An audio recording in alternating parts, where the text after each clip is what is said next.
Hey guys, tonight we're heading into the teeth of something ancient. Something that doesn't care how tough you are or how modern your clothes might be. We're talking about life without walls, in the middle of a blizzard, where the wind can strip your thoughts from your bones and leave only silence behind. You'll be out there, right at the edge of survival, surrounded by swirling snow and the kind of darkness that presses down on your chest like a weight. You probably won't survive this, but hey, that's half the fun, right? So before you get comfortable, take a moment to like the video and subscribe, but only if you genuinely enjoy what I do here. And drop your city and current time in the comments. I love seeing where you all are tuning in from. Now dim the lights, maybe turn on a fan for that soft background hum, and let's ease into tonight's journey together. It starts with a silence so thick it wraps around you. Then comes the wind. First a whisper, then a scream. The kind of scream that isn't angry, but ancient. The snow doesn't fall in flakes tonight. It stings like sand, blown sideways by wind that cuts into your cheeks like a knife. You squint, eyelashes already crusted with ice. You've been walking too long. The horizon is gone. The sun vanished hours ago, swallowed by grey. There's no shelter, no fire, and no mercy. But you're not panicking. Not yet. You're moving through a world where survival doesn't mean a checklist of gear. It means memory, instinct, and the knowledge passed down by people who danced with cold and didn't always win. People who taught their children how to sleep in snow, how to breathe slow when frost tried to climb inside their lungs, and how to see danger not as an enemy, but as a teacher. You crouch down, letting your body press into the slope of a drift. The snow piles up on your back, but you don't shake it off, it insulates. A weird thing about snow, once it stops moving, it traps heat like a nest. You've heard stories of hunters who survived by burying themselves into the drifts, breathing shallow, heartbeat low, until the storm passed. You feel the land around you, not in a spiritual way exactly, but in a practical gut-level awareness that tells you this is not your world. This is a place that only barely tolerates your presence. You're borrowing space, and every breath is a negotiation. Somewhere nearby, the wind catches in a cluster of pine branches. They creak like a warning. You think about the people who used to live in this cold, not just survive it, but thrive. Tribes like the Cree, the Inuit, the Lakota, folks who didn't just have tools, they had strategies written into the rhythm of their bodies. They moved with the seasons like birds, reading the sky and snowpack the way you might read a map or a weather app. And when they couldn't move, they adapted. Fast. You pull your fur-lined hood tighter. Not synthetic fur, but the kind scraped and tanned by hand. Caribou skin if you're lucky. It breathes while it warms, keeps the sweat off your body and smells faintly of smoke. You remember being told that staying dry is more important than staying warm. Sweat is the enemy. Once it freezes, it sucks the life out of you faster than the wind ever could. So even now, even as your muscles tremble, you don't move too fast. Slow, controlled, efficient. This blizzard isn't just weather, it's a test. And the people who came before you didn't just survive it with luck. They understood the signs, the way the animals behaved before a storm, the silence of birds, the pacing of dogs. They knew that when the wind shifts too quickly and the air goes dry and sharp, it means something's coming, and when it comes you find cover, or you make it. You hear it then. Not voices, not animals, just the sound of your own breath, too loud in your ears. It fogs up in front of you, freezing in midair. You've got minutes before your fingers go completely numb. You tuck them beneath your arms like you were taught. That trick where you curl your hands into your armpits to steal warmth from your core, it's not folklore, it buys you time. Some elders would tell kids stories on nights like this just to keep them calm. Not fairy tales, but stories about the cold itself. The way the wind walks like a spirit listening for weakness. The way ice forms inside the lungs of animals who lie too still. And you'd listen, eyes wide, not because you thought it was all real, but because fear, if left unspoken, turns into panic. And panic kills. You try to remember the tale of the Frostwalker, an old myth among certain plains tribes about a creature made of winter who came for those who mocked the cold. It wasn't there to punish, it was there to remind.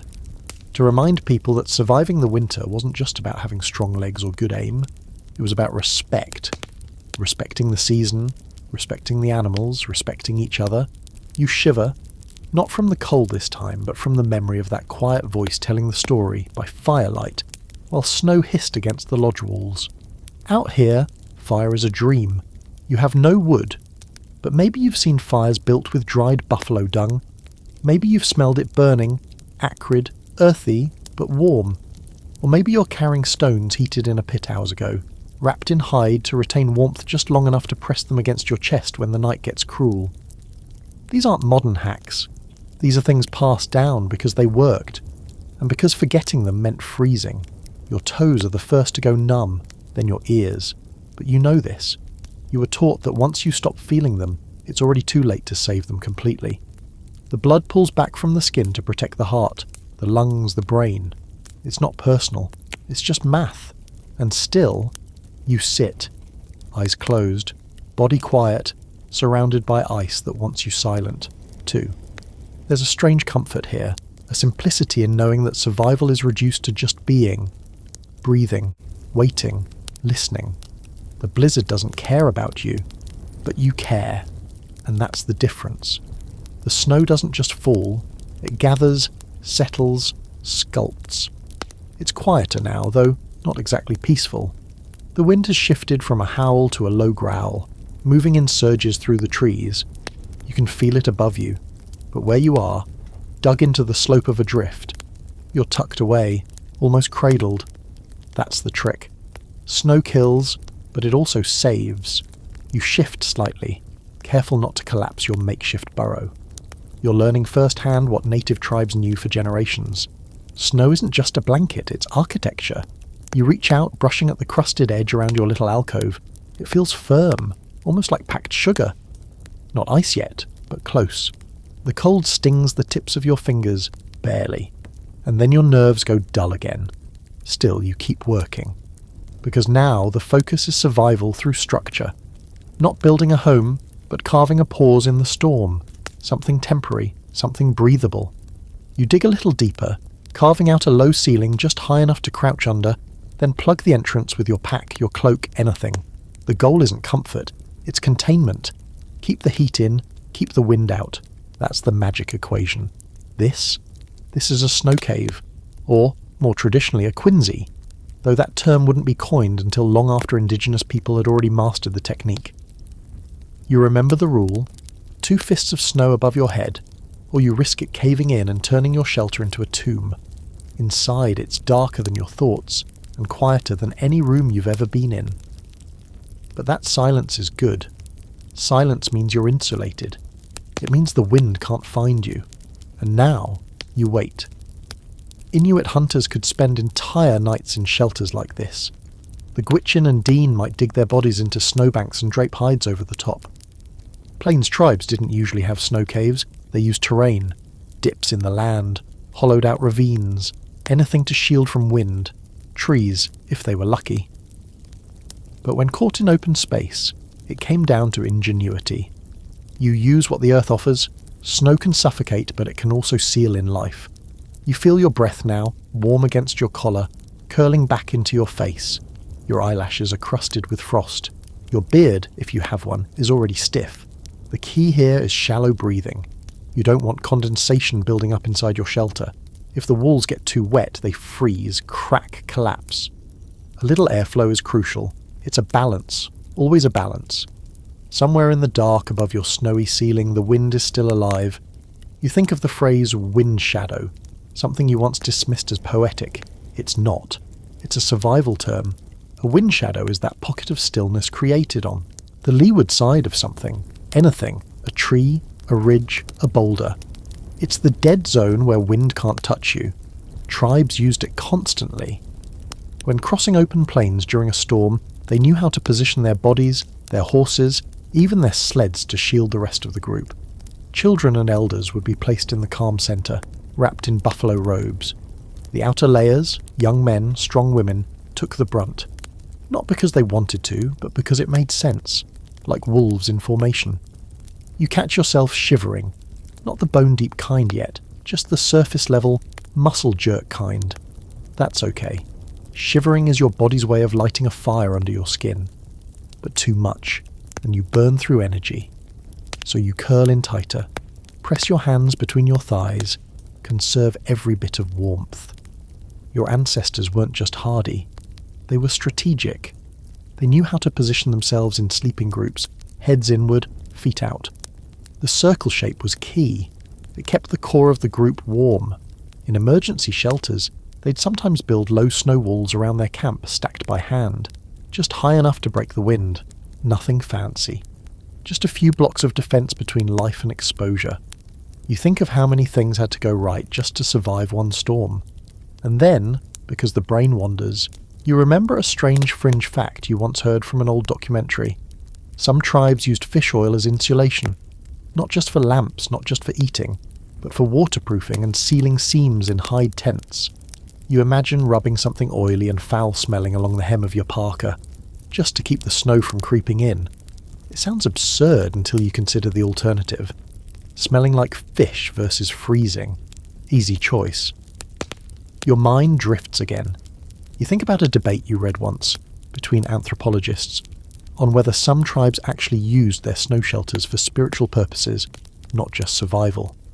Some claim the isolation, the sensory deprivation, and the quiet triggered trance states. That certain initiation rites or vision quests were performed in snow caves, pushing the limits of human endurance to open doors to something other. But others argue that's romanticism, an outsider's projection of mysticism onto something that was likely just extremely practical. You're not sure, but lying here, buried in a silent cocoon of snow, it does feel like the edge of something bigger. Your hands are still warm, that's good. Your feet? Less so. You wiggle your toes inside your boots, not leather boots. Think mucklucks. Soft, supple, made from caribou or seal skin, with fur turned inward. The kind that flexes with the foot instead of stiffening like modern gear. You remember the method. Always line your boots with dry grass or moss, not for padding, for wicking moisture. Because even the tiniest bit of sweat can ruin everything. Outside, the wind shifts again. A long, low moan across the land. The storm isn't done with you yet. But for now, you're safe in your own little pocket of warmth, carved from the very thing trying to kill you. It's not victory, it's truce. And that's how survival works in a blizzard. You drift in and out. Not sleep exactly, more like a state of quiet alertness. You rest, because that's what the storm allows. And you'll need that energy, because when the wind dies down, you'll need to move, fast, before the cold decides you've stayed too long. You wake slowly, not to sound, but to a feeling, a shift. The stillness outside has changed its flavour, not exactly warmer, but less hostile. You press your hand against the inner wall of your snow cave, still solid. The roof hasn't caved in. Good. You move carefully, unblocking your entrance just enough to let a thread of pale light leak through. Not sunlight exactly, just that strange soft grey that follows a long storm.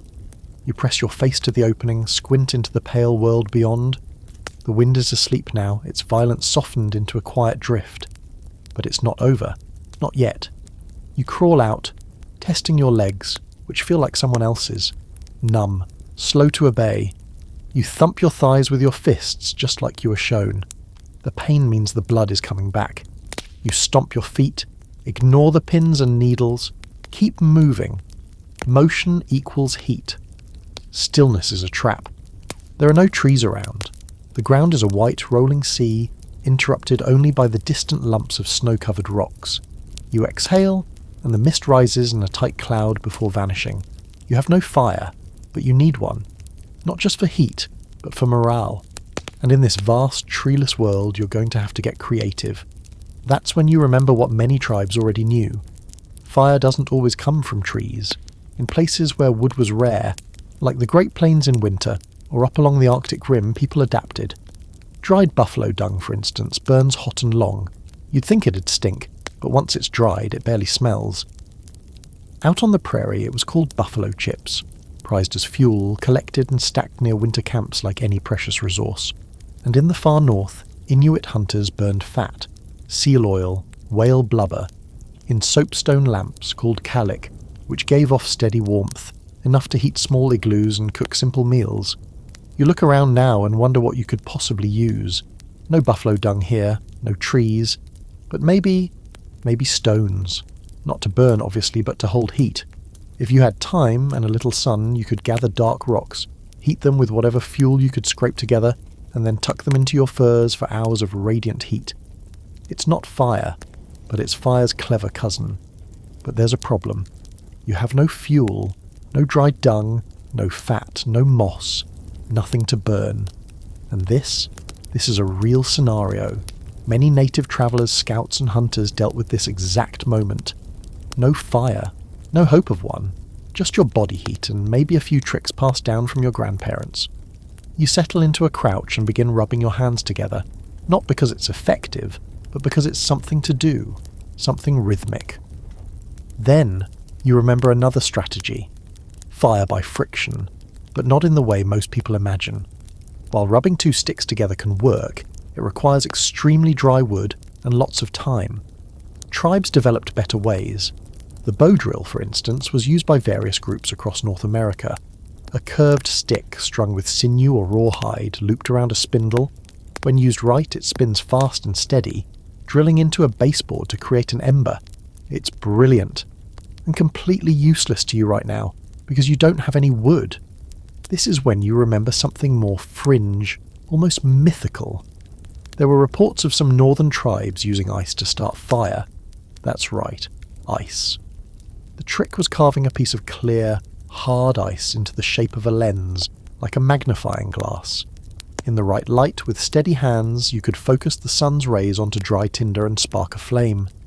It sounds like fantasy, but there's evidence it was done. Still you look up. The sky's grey. No sun today. So that method's out. You crouch lower, pulling your cloak tighter, and think of the stories again. Not the romantic kind, but the resourceful ones. Elders once told children, you carry your fire in your blood. It wasn't metaphorical. It meant, keep moving. Don't sit still long enough to lose your core heat. They had sayings for this, little reminders passed through generations. The wind steals only what you offer. The snow listens when you breathe too hard. Warnings wrapped in poetry. You think of one more story. A heated debate among historians still simmers over whether fire was always essential. Some believe that certain nomadic tribes could go for days, without building a fire in winter. Not because they wanted to, but because they couldn't risk being seen. Smoke in the cold air rises like a flag, and in times of war, or when crossing enemy territory, fire was a liability. So instead they ate frozen meat like jerky, slept in snow burrows, and kept moving.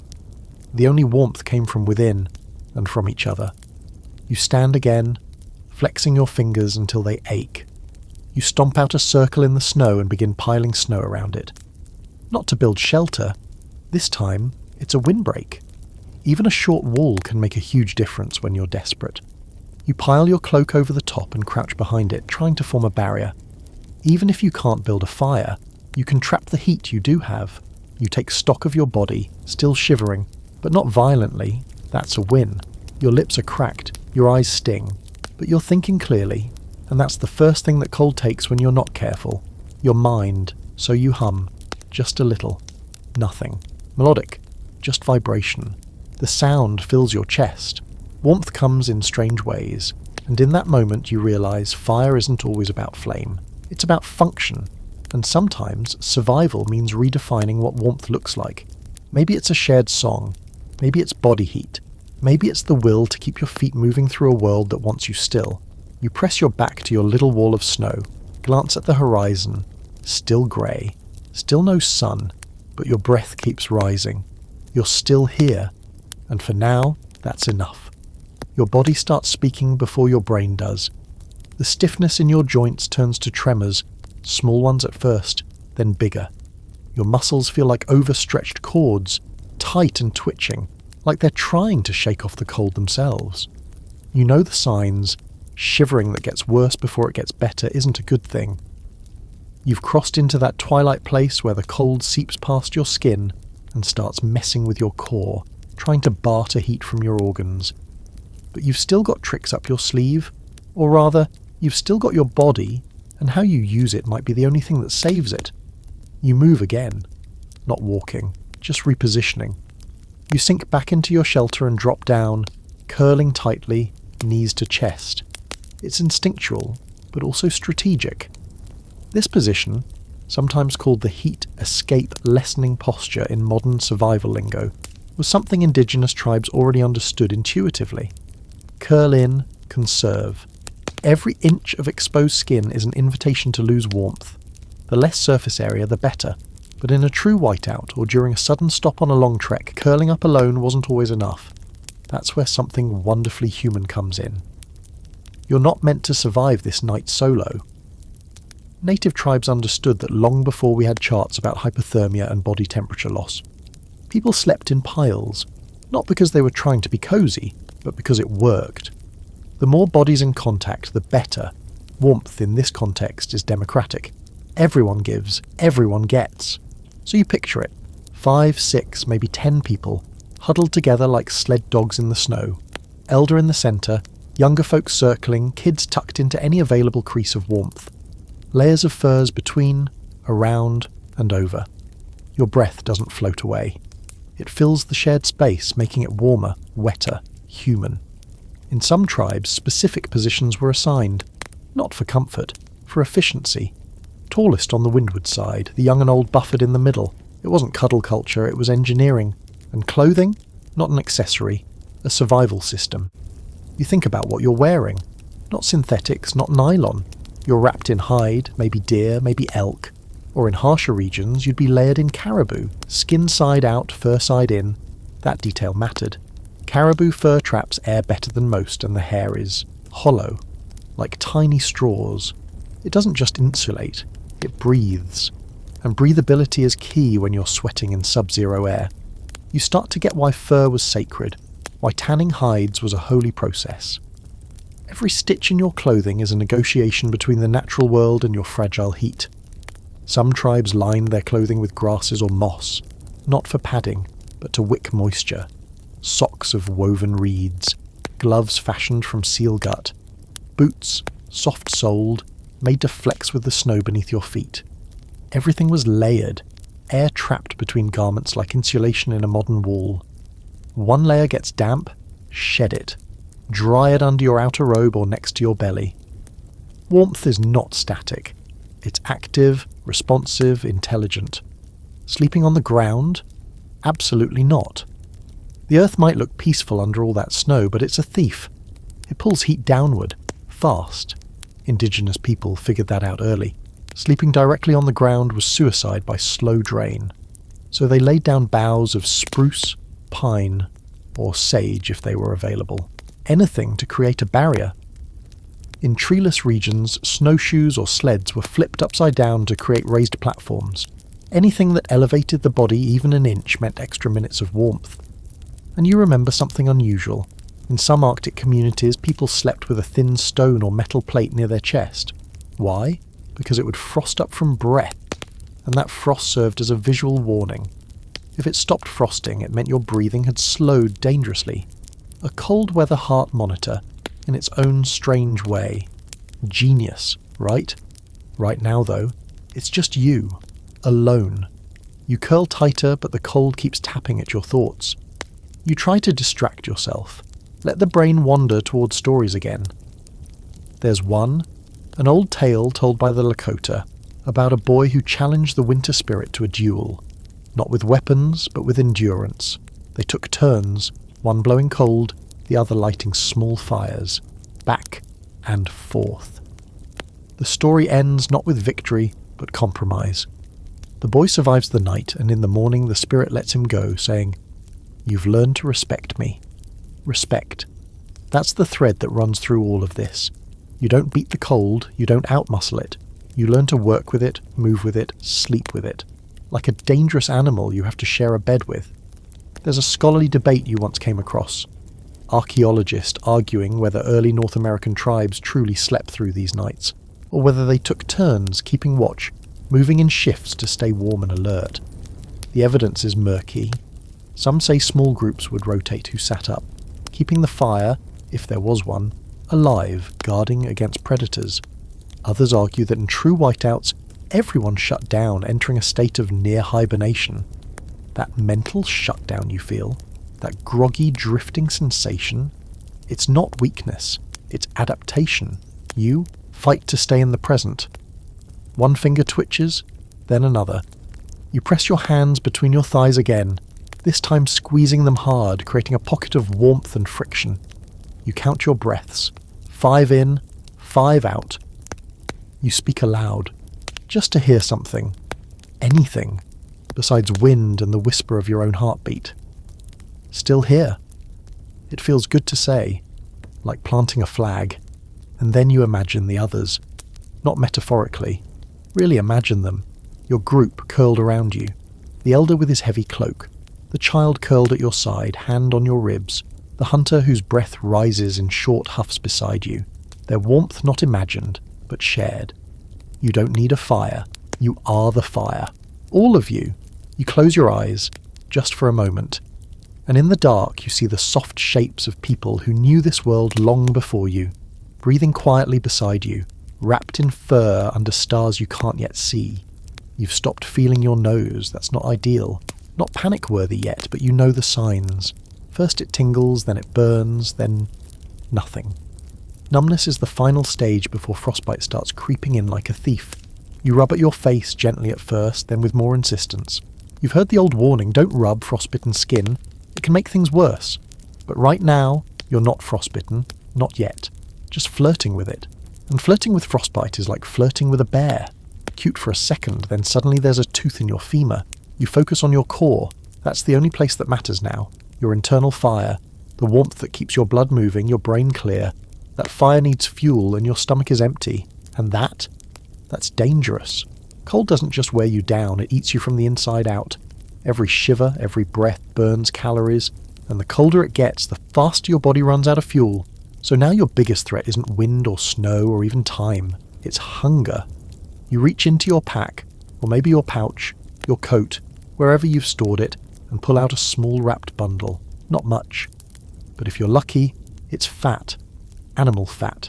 This sacred stuff. High calorie, slow burning, dense like wax. You unwrap a sliver of it and bite down. It doesn't taste good. It's not meant to. But it does something remarkable. As it slides down your throat, your stomach stirs awake like an old engine coughing back to life. Your body recognizes the fuel, even if your tongue protests. This is what native tribes knew deep down in their marrow. Fat saves lives. Not just because it's food, but because it's the right kind of food. In cold survival, you don't want sugar. You don't want crackers or rice or even most fruits. Those burn up fast. They spike and drop. But fat lingers. It sustains. It turns your body into a slow-burning furnace instead of a candle in the wind. You think about pemmican, one of the greatest survival foods ever created. Imagine ground-dried meat. Bison, elk, sometimes venison, mixed with rendered fat and occasionally berries. Pounded into a paste, rolled into balls or pressed into slabs, then stored in hide bags. It could last for years if kept dry. Tribes like the Métis, Cree and Blackfoot treated it as both travel rations and winter lifeline. Explorers and fur traders later swore by it too. Pemmican wasn't fancy. It was functional. Dense, portable, packed with everything you needed to stay alive when the land turned murderous. You chew slowly, letting the fat coat your mouth. It tastes like earth, smoke, and old salt. But it's warm now.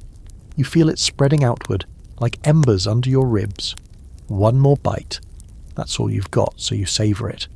There's no luxury in a storm, but there's still something sacred about eating under the sky, surrounded by snow. You lick your fingers. The wind stirs again. Not strong, just enough to remind you that it's still there, still watching. There's an odd, lesser-known survival method you once heard about. Some groups in extreme cold climates used to preheat food inside their clothing. Tuck a pouch of frozen meat under your armpit or against your stomach and let your body thaw it slowly. You chuckle. Not the most hygienic microwave in the world, but when it's 30 degrees and your food's a frozen brick, you get creative. And then, just for a moment, you think of the people who didn't eat alone. Whole families around a fire passing fat chunks hand to hand, sharing dried meat from a pouch like sacred treasure. Food was community. It wasn't calories. It was connection. Elders first, children next, warriors last. Not always, but often. Feeding each other in the cold was an act of both practicality and love. There's a scholarly debate you've come across. Some anthropologists argue that high-fat diets among Arctic peoples weren't just about survival, but were deeply woven into their culture, even their identity. Others push back, saying it's oversimplified, that the idea of the fat-eating Eskimo is a stereotype distorted by early explorers and outsiders. But one thing is clear. Fat didn't just help people endure the cold, it shaped the way they lived in it. You finish your last bite and sit back. For the first time in hours, your stomach feels warm. Not full, just acknowledged. That's enough. You dig a little trench in the snow and bury your food wrap. Not for the environment, though sure that matters. It's to avoid attracting animals. The cold may have silenced most predators, but nothing that lives in this world wastes a meal. Foxes, wolves, even dogs. If they smell food, they'll come. Speaking of dogs, you miss them. Or maybe you're imagining them. The old tribal dog, smaller than wolves, smarter than horses, hardy, loyal, always moving. The people who lived through these blizzards didn't just rely on dogs to pull sleds or sniff out danger. They were also warmth providers. But that's another story. For now, it's just you and the cold. You start to feel clearer. Funny what a few bites of fat can do. Your brain reboots. Your limbs respond faster. You wiggle your fingers and flex your jaw. You check your boots. Still tight. Still dry. That's huge. The wind rises again, sharp this time. Like it's trying to remind you that this is only intermission. The blizzard has merely stepped out for a breath. Not given up. You gather yourself. Pack repacked. Face tightened against the cold. Stomach filled with just enough fuel to fake strength. You stand, legs shaky but responsive, and then, like a signal, you hear it. A soft rustling from the west. Could be an animal. Could be nothing. Could be wind against a tree you can't see. But you listen, body frozen, breath caught. It's moments like this, when survival feels like a coin flip, that you realise how sharp your senses have become. Whatever it is, you're not alone anymore. Maybe you never were. You pull your cloak tighter, fat still warming your core, and step forward into the snow. The sound fades. Maybe it was just the wind, maybe not. Either way, you keep moving, one foot, then the other. Slow and steady. Every step sinks 6 inches deep into powder, and your knees already feel like they've been punched by ice itself. But standing still is a worse option. You've learned that much by now. Movement generates heat. In a world where firewood is a fantasy, you are the firewood. Your legs are the logs. Your heartbeat is the flame. But this isn't just about physical endurance anymore. The storm has tested your body, now it's coming for your mind. That's where the real war takes place, between your ears. Out here, hypothermia isn't just about losing body temperature. It's about losing yourself. It starts subtle. You forget where you're going. You start to feel warm instead of cold. You take off your gloves because your fingers feel fine, even though they're pale as wax. And then you sit down, just for a minute. That's when the snow covers you. That's when it ends. But native tribes knew how to fight this, before hypothermia even had a name. Not just with furs and fire, but with discipline, with mental training, with routines, rituals, even humour. They didn't see cold as something to fear, but as something to negotiate with. A force, yes, but one with patterns, with behaviour, with rules. You're not at war with it, you're in conversation. You hear a voice in your head, not your own, maybe someone from your imagined group. An elder, maybe. He tells you a story you remember from deep in your memory, not a survival guide, a riddle. The snowman walks backwards. His footprints lead forward. If you follow them, you'll freeze. If you turn, you burn. What does it mean? You don't know. Maybe it's nonsense. Or maybe it's the kind of logic that gets passed down in places where logic and legend are the same thing. This is how people kept their minds sharp when the cold tried to dull them. With songs, stories, word games, repetition. That's how you hold on to yourself when the cold starts whispering that lying down wouldn't be that bad. You hum a song now, nothing specific, just sound. A rhythm to pace your breath. A mental rope to keep you tethered. One step, another. You whisper your name aloud, then again. You say where you're going, even if you're not sure. You remind yourself out loud. This is the storm. It's not forever, just a night. Some Inuit groups believed the cold had a spirit, a presence that could trick you if you weren't careful. They gave it a name. They told stories of the mahaha, a mythic creature that tickled its victims to death with long, icy fingers. Sounds ridiculous, right? But you get it now. In the middle of the storm, with your nerves buzzing and your thoughts spinning, tickled to death isn't so far from the truth. Laughing while dying. Not out of joy, but confusion. The cold plays with your brain before it takes your body. You pause again, not from exhaustion, but to reassess. The wind's picking up. You can feel it turning again. That means it's time to prepare. Mentally, more than physically. Another squall is coming. You can sense it the way animals do. In your joints, in the shift of sound around your ears. You don't run. Running in this snow would kill you. But you move. With purpose. And now your mind, warmed slightly by food and focus, remembers a key tactic. Zone out zones. Some tribes trained young scouts to break journeys into invisible checkpoints. Not miles or hours, just moments. Make it to that rock, they'd say, even if the rock was half a mile away. Then another, and another. You never look too far ahead. That's how people lose hope. You keep your world small, just the next step, just the next rise. You do that now. Choose a point in the distance, a shadow, a dip, a tree you think you see. You walk toward it, counting steps. 10 at a time. Then another 10. You hum again. That hum is your signal to your brain. I'm still here. You remember another strange thing. Something modern science is finally starting to catch up on.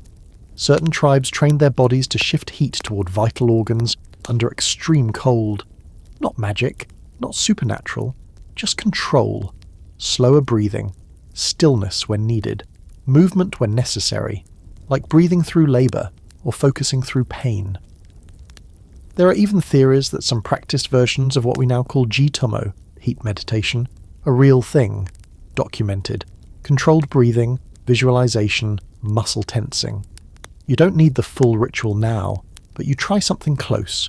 You breathe in deep, fill your belly, then exhale slowly through pursed lips, forcing the heat to stay trapped. You do it again, then again. Your fingers tingle, blood returning. You welcome the pain. Pain means you're still alive.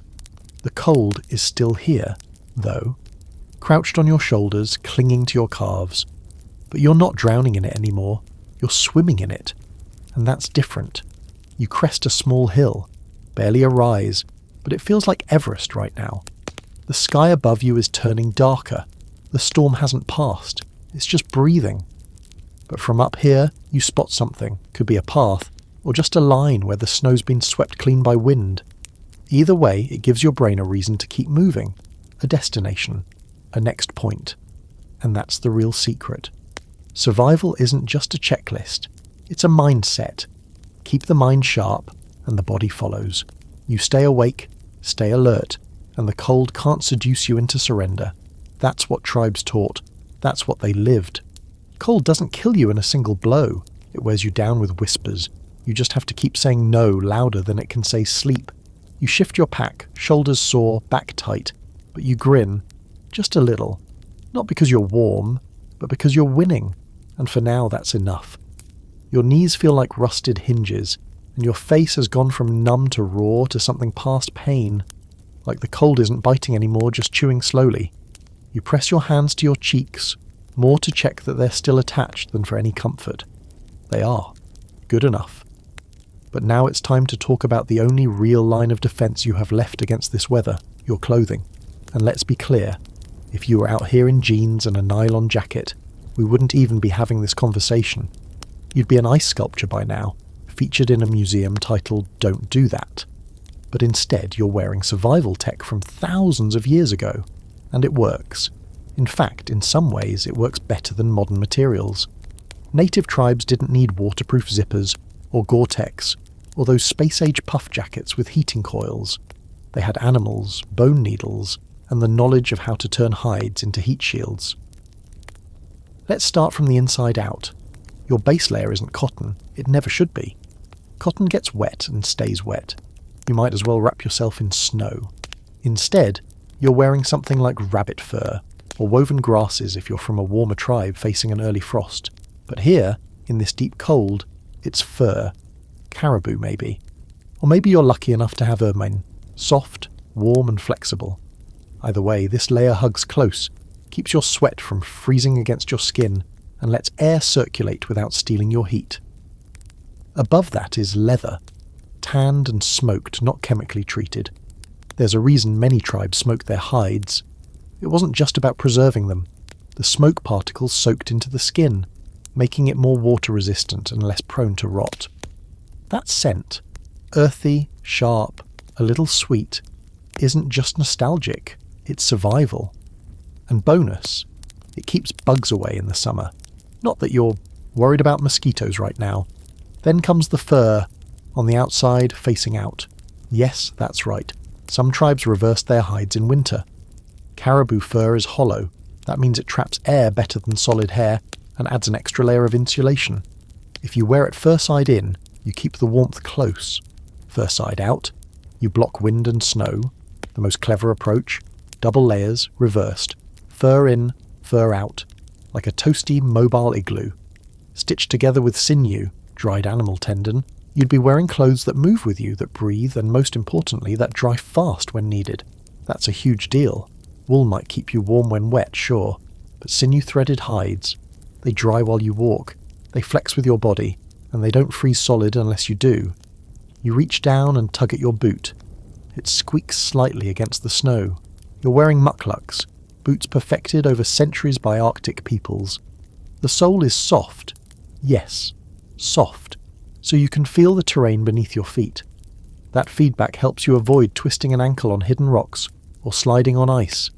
You've got grass or moss packed inside for insulation. Some groups even line them with dog fur, warmer than anything synthetic and more loyal too. Gloves. They're not gloves, they're mittens, because everyone who's ever survived a real winter knows that mittens beat gloves every time. No separated fingers means shared heat.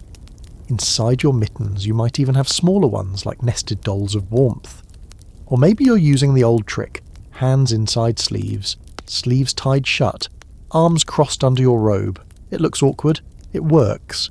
And let's talk hoods, not the saggy, soggy kind sewn into the collar of a raincoat. Real hoods. Deep, fur-lined, sometimes with a ruff of wolf or wolverine fur around the edge. Not decorative, functional. That ruff disrupts airflow, reducing the wind that hits your face. It catches your breath too, recycling just enough moisture to keep your skin from cracking into paper. There's a story you once heard, maybe a legend, maybe a half-truth, about a woman from a northern tribe who sewed a parka so perfect, so fitted, that her child could sleep in it while she walked through a storm. No cold reached him. Her body heat alone kept him alive, wrapped in the folds of that fur. You like to think it's true, because that's not just good craftsmanship, that's life-saving love, stitched one thread at a time. But even the best clothing has limits. You've started sweating a little now under all that insulation. That's the danger, too much movement, too much heat, and the moisture builds. Later, when you stop, it'll freeze. The trick is to manage it, and that's something indigenous people mastered, layering in a way that lets you adjust on the go. Open the neck, unfasten the belt, vent the sides, always adjusting, like a living thermostat. You pause to adjust your own layers now. You tug your hood back, just a little, let some air in. You feel the cold bite your face, but it's controlled. Better a chill now than a freeze later. You were taught to listen to your body like it's a compass. Shiver, time to move, sweat, time to stop, numbness, danger, pain, good. It means the nerves still work. There's a quiet pride in wearing something that was hand-stitched, hide by hide over days or weeks. Something that's not mass-produced but earned. The clothing made by native tribes wasn't just functional, it was beautiful. Beaded trim, dyed quills, patterns passed down through generations. Even in the harshest weather, people decorated their gear, not out of vanity but identity. When you're surrounded by white for months, a splash of red or blue isn't just pretty. It reminds you who you are, and that's not trivial. Not out here. When the cold tries to erase everything, your path, your heat, your will, you hold on to anything that tells you you're still a person, still part of something, a tribe, a story, a thread that stretches backward through centuries of people who wore these same furs, walked through this same snow, and survived nights just like this one. You brush the snow off your shoulders, tug your mittens back into place, and lift your chin. You're not just dressed for winter, you're armed with it. Let the cold come. The snow starts again, not violently, just that slow, sideways drift that feels less like weather and more like time settling over everything. You lift your face into it, watching the flakes spin and fall, caught in the fringe of your hood. The sky has gone from grey to something darker, bluer, heavier. You know that look. The second wave of the storm is coming. The air feels tighter, quieter. Even the wind seems to be holding its breath. You need shelter. Real shelter. Not a hollow in the snow. Something with a ceiling. Something that traps heat and holds it. You think of the old ways. The temporary lodges built in hours, not days. The skin tents, the bark domes, the bone-framed huts wrapped in hide and snow. They weren't pretty, not the way history books like to portray longhouses or teepees glowing golden in sunset paintings. These were blunt instruments against nature. Fast to build, fast to leave, sometimes only meant to last a single night. That's all you need now, just one night. You scan the horizon, a dip in the snow catches your eye, a place where the wind has carved out a basin sheltered from three sides. Perfect. You trudge toward it, each step breaking the crust of snow and sinking past your ankles. Your legs ache, but your mind is sharp, still thinking in survival mode. That's good. When you reach the hollow, you begin collecting materials. It's not like you're surrounded by luxury. There's no birch bark here, no piles of pine boughs, but you've got snow, you've got your cloak, and you've got your hands. That's all you need. You dig first, a shallow pit wide enough to sit in, then a little deeper toward the back. Then you start to shape the snow into a wall behind you, stacking it, pressing it tight with your forearms. The trick is to let it harden slightly before adding more. Not powdery snow, that won't hold. You need the stuff with a little moisture, the kind that sticks together and squeaks under pressure. It takes time, but you know that every minute spent now is a minute you don't freeze later. In many northern tribes, shelters like these were made by teams. One person dug, one person shaped, one person watched the horizon for danger. But when you're alone, you're all of them. Your own village in a single body. You create a wall tall enough to block the wind. Then, for the ceiling, you lean into older techniques.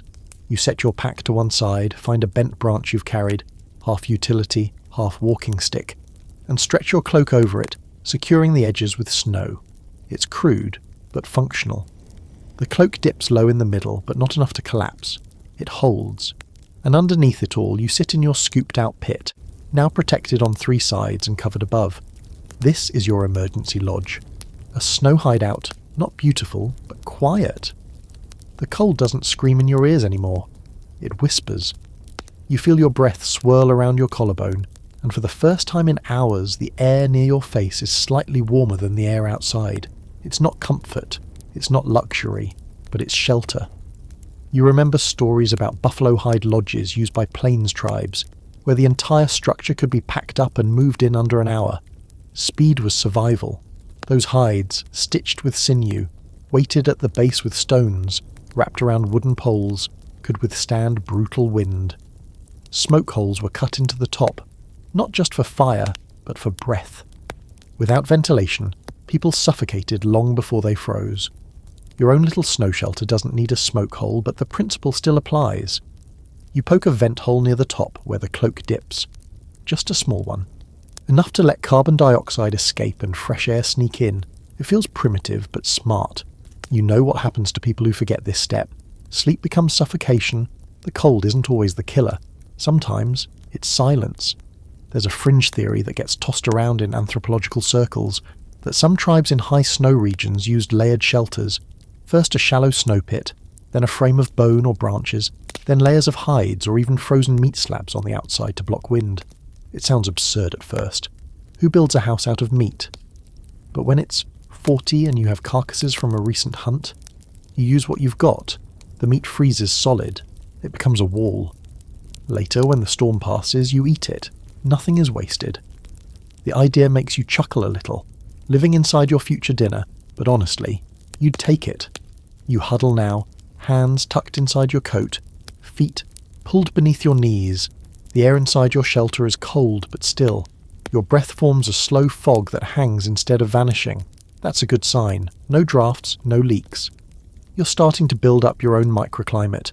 Just you and the heat your body can produce. It's not a lot, but the key is keeping it in. You think about how tribes read the snow like a map. Not all snow is equal. Wind-packed snow is strong, good for shelter walls. Powder snow is useless. If it squeaks underfoot, it's likely cold enough to build with. If it crunches, it's too brittle. These aren't things you read in books. These are things you feel in your bones, passed down through touch, repetition, failure. And you remember another debate between archaeologists arguing over the use of snow rooms versus skin shelters in certain regions. Some say the snow rooms were only for the most extreme cases. Others insist they were the default. The answer, as always, is both. People used what they had. A blizzard shelter might be made from snow one night and bison hides the next. Flexibility was the technology. Outside, the snow has picked up again, tapping gently on your cloak. The wind's returned, not screaming, just testing. But it doesn't reach you now. You're inside, sheltered. You made something from nothing. That's the oldest story in human history. Take the wild and shape it just enough to survive inside it. You rest your head against the side of the snow wall. It's firm, cold, but not biting. And in this tiny space, shaped by your own hands, you finally feel the edge of safety. Not comfort, not sleep, just a pause in the storm. And sometimes, a pause is the best gift the cold can offer. It's strange what the cold does to sound. You sit there in your little snow-covered hovel, and it's not silence exactly, more like the air itself has gone heavy. Like even noise has to work harder to move through the frost. Every shuffle of your clothing is amplified. Every breath sounds like a gust. But outside, the world has quieted. The storm isn't roaring anymore, it's sighing, a long, low exhale through the trees. You listen. And then softly it starts. A voice, not human, not in words, just melody. At first you think it's the wind, but no, it rises and falls in a rhythm that's too deliberate. It sounds like someone humming, far off, deep in the snow, or maybe it's in your head. You've heard stories like this. Blizzard songs. Not real songs, not always sung aloud, but passed from generation to generation as lullabies for the storm. Some tribes taught their children to sing into the snow, not just to pass time, but to survive. You hum back softly at first, just to see if your voice still works. It does. You feel the vibration in your chest and your throat, and something in your ribs seems to settle. That's the thing about singing in a storm. It reminds your body you're still here. Still warm, still moving, still you. Among the Lakota, the Cree, the Inuit and others, songs were woven into winter like thread into hide. There were songs for hunting, for mourning, for long journeys. But the winter songs, they were different. They weren't for celebration. They were for endurance. Low melodies, often with no words at all, just a tone carried through frostbitten air to keep minds from unravelling. You lean back against the snow wall and let the rhythm carry you. It's not about pitch or harmony, it's about control, breathwork, warmth, a heartbeat translated into sound. Mothers sang to babies in their arms during whiteouts. Warriors whispered chants into the wind to steady their nerves. These weren't performances, they were anchors. And the stories, the stories, those came with the songs. Cold nights like this were the original campfire theatre. No Netflix, no audiobooks, no scrolling thumbs, just a voice in the dark, spinning tales like yarn. You remember one in particular? A tale of the ice spirit, sometimes called Kailertatang by Inuit storytellers, or something similar in other regions, a massive ancient being who controlled the seasons. She wasn't cruel, but she was exacting. You didn't cross her. You didn't disrespect the snow. Children were taught that the cold wasn't just a danger, it was a watcher. The ice spirit kept track of who hoarded food, who shared fire, who ignored the cries of others in the storm. The cold was her messenger, her reminder. That wasn't fear-mongering. That was moral structure built into myth. Stories weren't just entertainment. They were teaching tools. If you listened carefully, you learned not just how to survive the storm, but why. You sing a little louder now, just one note, then another, nothing fancy, but it carries. You feel it in your sternum, like a drum beat. There's a quirky tradition from the Pacific Northwest that pops into your mind. A custom where some tribes would mimic the sound of falling snow with clapping or rattles made from bones and shells. Not as a performance, but as a ritual, a way to honour the weather.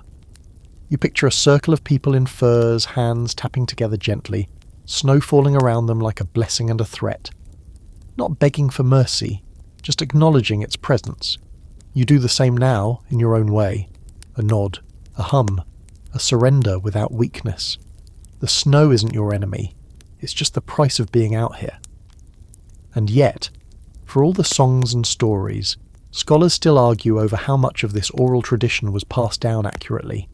Some say much has been lost, twisted by colonial filters, translated into books by outsiders who didn't understand the nuance. Others argue that the core truths survive, not in the words, but in the practices. You don't need to remember every line of a song to know what it's for. You only need to feel it. You close your eyes now, not to sleep, but to listen. Not to outside sounds. Those are long gone. But inside, you hear a rhythm, the hush of your own breath, the beat of your heart, the echo of a melody that doesn't need language. Maybe it's one your ancestors sang. Maybe it's one you're inventing. Either way, it's yours now. You picture the others again, the imagined tribe you carry with you. The elder leaning back, voice raspy but steady. The child tucked beneath his fur robe, eyes wide. The hunter, warming his hands near a fire that hisses but doesn't crackle. The song passes between them like smoke. It's not always the same song, but it always serves the same purpose, keeping the cold out of your mind. That's the real threat, isn't it? Not the cold against your skin, but the frost creeping into your thoughts. The moment you believe the snow is stronger than you are, that's when it wins. But singing, storytelling, humming, even just talking aloud, they fight that. They prove you're still here, still alive, still narrating your own story instead of letting the weather do it for you. And so you sit in your fragile dome of snow, wrapped in silence and song. The storm outside still breathes, still drifts, still waits. But in here, you have warmth. Not from fire, not from food, from memory, from melody, from the human stubbornness to create beauty even when death is knocking politely at the door. You sing a little louder, just once. Let it echo against the snow wall. It sounds like defiance, like hope, like history. And in this cold, that's everything. The storm drags on. Hours feel like days, and night stretches longer than it has any right to. You've stopped keeping track of time. There's no sun, no moon, just shifting gradients of grey and the scrape of wind against your shelter. Your little snow dome holds, but you know it won't last forever. Still, it's a pocket of calm in the madness, and while you wait, huddled under fur and breath and willpower, a thought creeps in, about the other things lurking out there in the dark. Not spirits, not ghosts, but animals, specifically wolves. You've heard the stories, the warnings. Don't travel alone. Don't bleed in the snow. Wolves smell weakness. And sure, they're true. Wolves are sharp, hungry, opportunistic. But what most people miss, and what native tribes knew better than anyone, is that wolves weren't always a threat. In fact, sometimes they were survival tools. You shift in your little shelter listening. The snow absorbs most sound, but now and then something breaks through. A soft crunch, distant, uncertain. Could be wind. Could be your imagination. Could be a wolf. The tribes that live closest to wolves, like the Lakota, Ojibwe and Inuit, didn't just fear them. They respected them, admired them even. Because wolves survive like humans do, by working together, travelling smart and adapting fast. Some tribes even considered the wolf a relative, a teacher, a mirror, and why not? Wolves know how to handle the cold better than almost anything. Their fur isn't just thick, it's layered. Guard hairs on the outside to block snow, dense underfur for insulation. They curl into the snow to conserve warmth. They tuck their noses beneath their tails. You've done the same tonight without even realising it. But here's the thing. Wolves don't howl for fun. It's communication.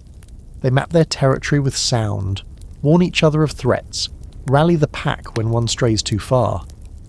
Some tribes believed that hearing a wolf's howl in a blizzard was a good omen.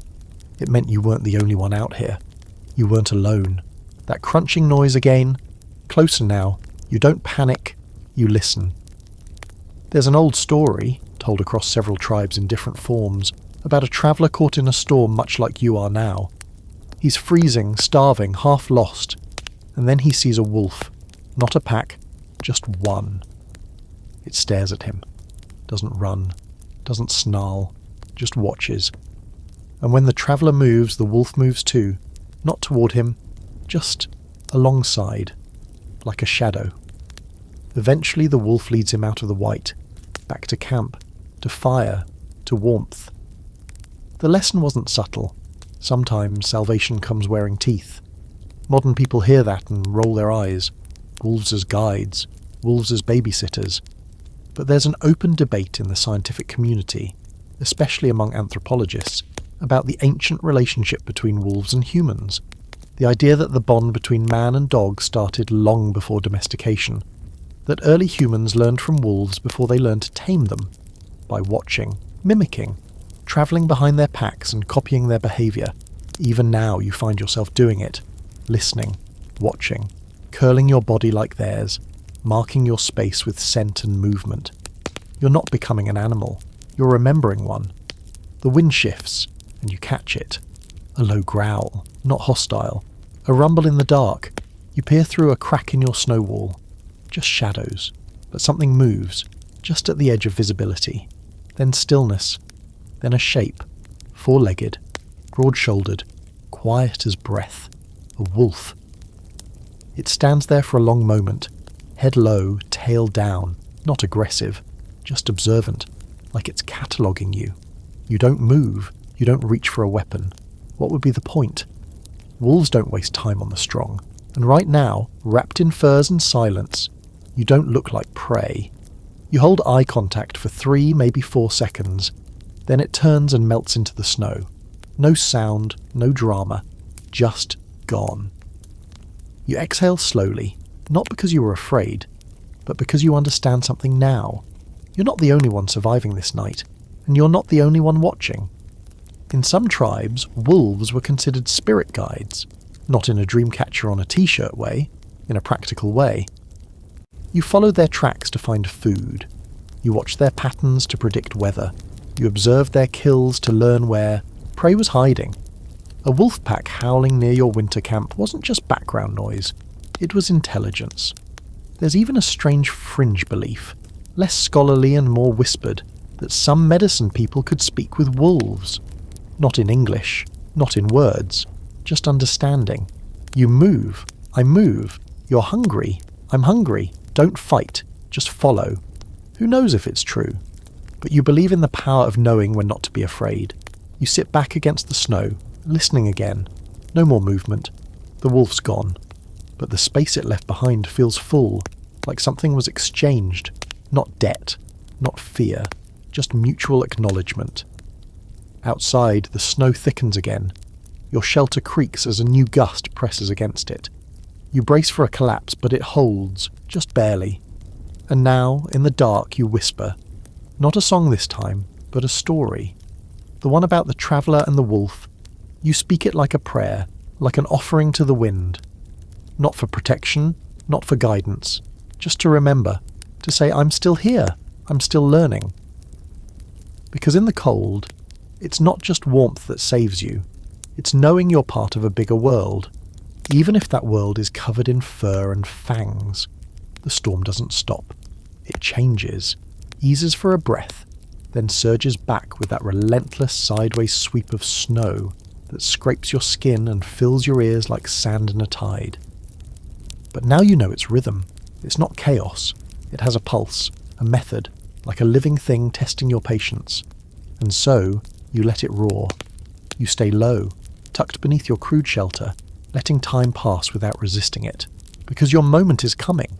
You don't just survive a blizzard night by waiting it out. You wait for it. You watch for openings, cracks in the storm, a window where movement becomes possible again. Because when it does, when the wind dies down just a little and visibility improves, even briefly, you go. You go fast and smart. And if you're like the scouts and hunters of the tribes who made this frozen world their home, you go with purpose. You've eaten. You've rested. You're wrapped in the best clothing nature can offer. And now you're ready. The wind dips. You peek outside. It's not clear, but it's manageable, enough to move. So you rise, stretch your aching legs, shake the frost off your cloak and step out into the open once again. Snow crunches beneath your boots. You press forward, and you do it like they did, low, steady, eyes scanning the terrain. Because here's the thing, winter isn't just a time of hardship. For many native tribes, it was a time to hunt. Sounds insane, right? When everything's frozen, when your breath turns solid in the air, when animals are hibernating or scattered, why now?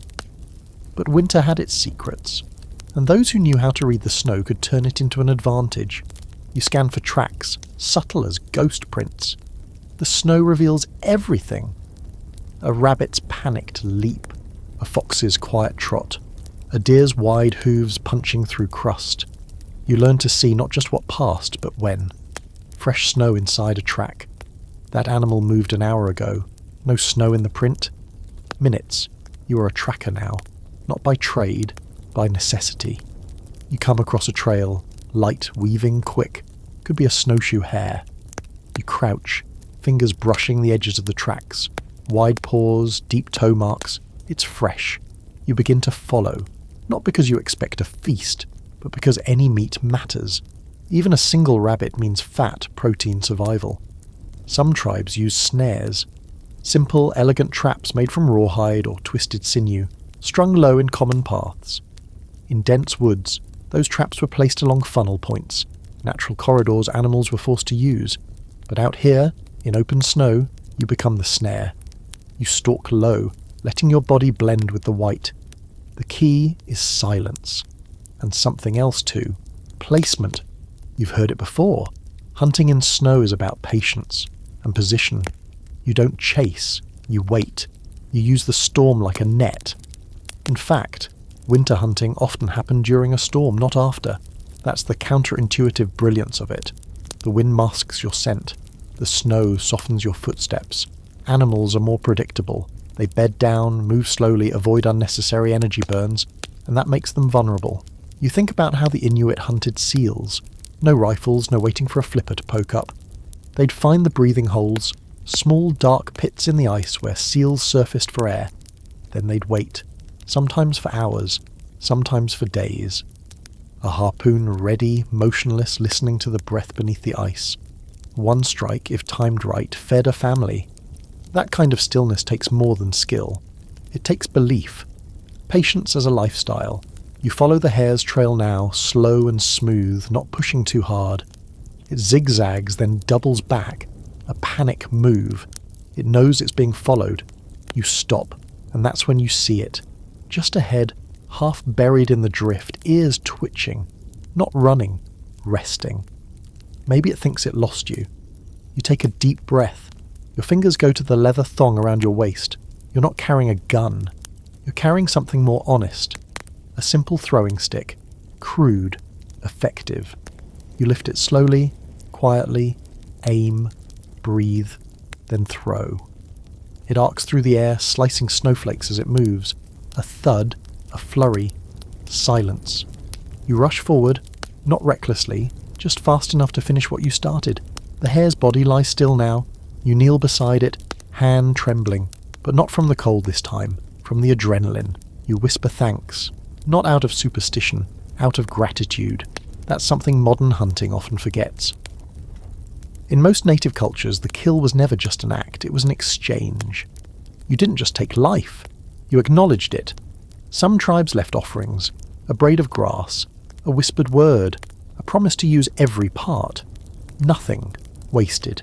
You lift the hair, tuck it into your pouch. It's light. Not much meat, but enough. And more than that, it's proof. Proof that you can still hunt, still act, still decide. You pause to catch your breath, and it hits you. A weird fact you once heard. Some trackers in deep winter learned to walk backwards in the snow, leaving prints that confused anyone following them. Whether it was to avoid enemies, predators, or simply to protect sacred places, it was another reminder. Winter is not just survival, it's strategy. You glance behind you. Your own tracks stretch in a messy line, easy to follow, vulnerable. Maybe you'll try the backward trick on your next leg. Not because anyone is chasing you, just because now you know how. You press on. The wind shifts again, stronger now, colder, like the storm's waking up for another round. But you've got food, you've got warmth, you've got a rhythm again, and just maybe you've earned the next step of the journey. Because out here, in the land where the snow remembers everything, you've just written a line in the white, and the cold can't take that from you. You walk until your legs start to stiffen again, not from cold this time, but from exertion. That hair in your pouch adds almost no weight, yet it changes everything. It's a small victory, but out here, a small win is a feast. The wind tugs at your hood again, reminding you the storm isn't done playing with you. And as you trudge forward, you start thinking about water. That creeping kind of thirst has been gnawing at the back of your mouth for hours now. Not the kind that makes you weak-kneed or dizzy, the kind that whispers, quiet, subtle, but dangerous. And that's the problem. People forget to drink when it's cold. You're not sweating buckets, your mouth's not parched, so you don't notice how dehydrated you're getting until your lips start cracking and your brain fogs over. You stop and scoop a handful of snow, press it to your lips, and then you freeze. Not because it's cold, because you remember. Never eat snow. Not like that. Not raw. It's one of those survival facts that sounds ridiculous to outsiders. What do you mean don't eat snow? You're surrounded by it. You're literally knee-deep in what looks like an all-you-can-drink buffet. But native tribes knew better. Snow pulls heat from the body like a sponge. Eat enough of it raw, and your core temperature drops. Fast. And once that temp dips below 95 degrees Fahrenheit, hypothermia becomes more than just a distant threat. It becomes the main character. So what do? You improvise. You pull a scrap of hide from your pouch, stretch it tight between two bent twigs, and pile snow on top. It's makeshift, but it's how people have survived for centuries. You place a warm stone beneath the hide, if you're lucky enough to have one still holding heat. Or you tuck the snow close to your chest, let your body melt it slowly. It's uncomfortable, messy, and kind of absurd, but it works. Some tribes use containers made from birch bark or animal stomachs to melt snow near fires. No open flames here, though. You're working with what you have, and that means patience. You cradle the snow in that makeshift sling, hold it near your belly and walk. Step by step, your own heat begins to transform it from dry and biting to wet and usable. You sip cautiously. It's barely more than a mouthful, but it's liquid. It slides down your throat like silk over gravel. You think about how important water was to tribes travelling these frozen lands. More than food, more than shelter. Water was everything, and in winter it was everywhere and nowhere. Rivers froze, lakes became ice sheets. You couldn't trust ice to support you, but you needed to harvest from it. Some people carried small ice chisels made of bone or sharpened wood. Not for cutting paths, for carving into frozen streams, making just enough space to drop in a cup or a bowl. But even then, not all water was safe. Snow at the surface was often too clean. Yes, too clean. It lacked minerals, and consuming it exclusively could lead to imbalances in the body. The best snow, the kind that had filtered through layers of pine needles or sat on moss. It had a flavour, a texture, soft, earthy, nourishing in ways science still debates. You remember hearing a strange little detail once, that some tribes preferred the ice from the bottom of the rivers to the top, claiming it was denser, more satisfying. Some researchers laughed at this, but others pointed out that it might have been more than folklore. It might have been wisdom. Water, after all, isn't just H2O. It's memory, it's energy, it's life shaped by terrain. You sip again. Your hands tremble slightly from holding the snowsling so close, but the warmth is spreading. Slowly. You feel it trickle into your bloodstream, quieting your nerves. Your thoughts become clearer, more focused. That creeping thirst starts to retreat. And then you remember something darker. There's a quiet, unsettling danger that some early Arctic explorers learned the hard way. Drinking too much melted snow, or worse, ice from seawater, can do more harm than good. Salt water, of course, dehydrates you faster, but even fresh snow, if consumed too quickly, can trick the body. Your stomach thinks it's full. Your cells, meanwhile, scream for hydration. That's why tribes drank warm water. Always warm. Even when it took hours to melt. Even when it meant holding a pouch of slush against their armpits or boiling snow in seal oil lamps that smoked and sputtered. Warmth wasn't just comfort. It was compatibility.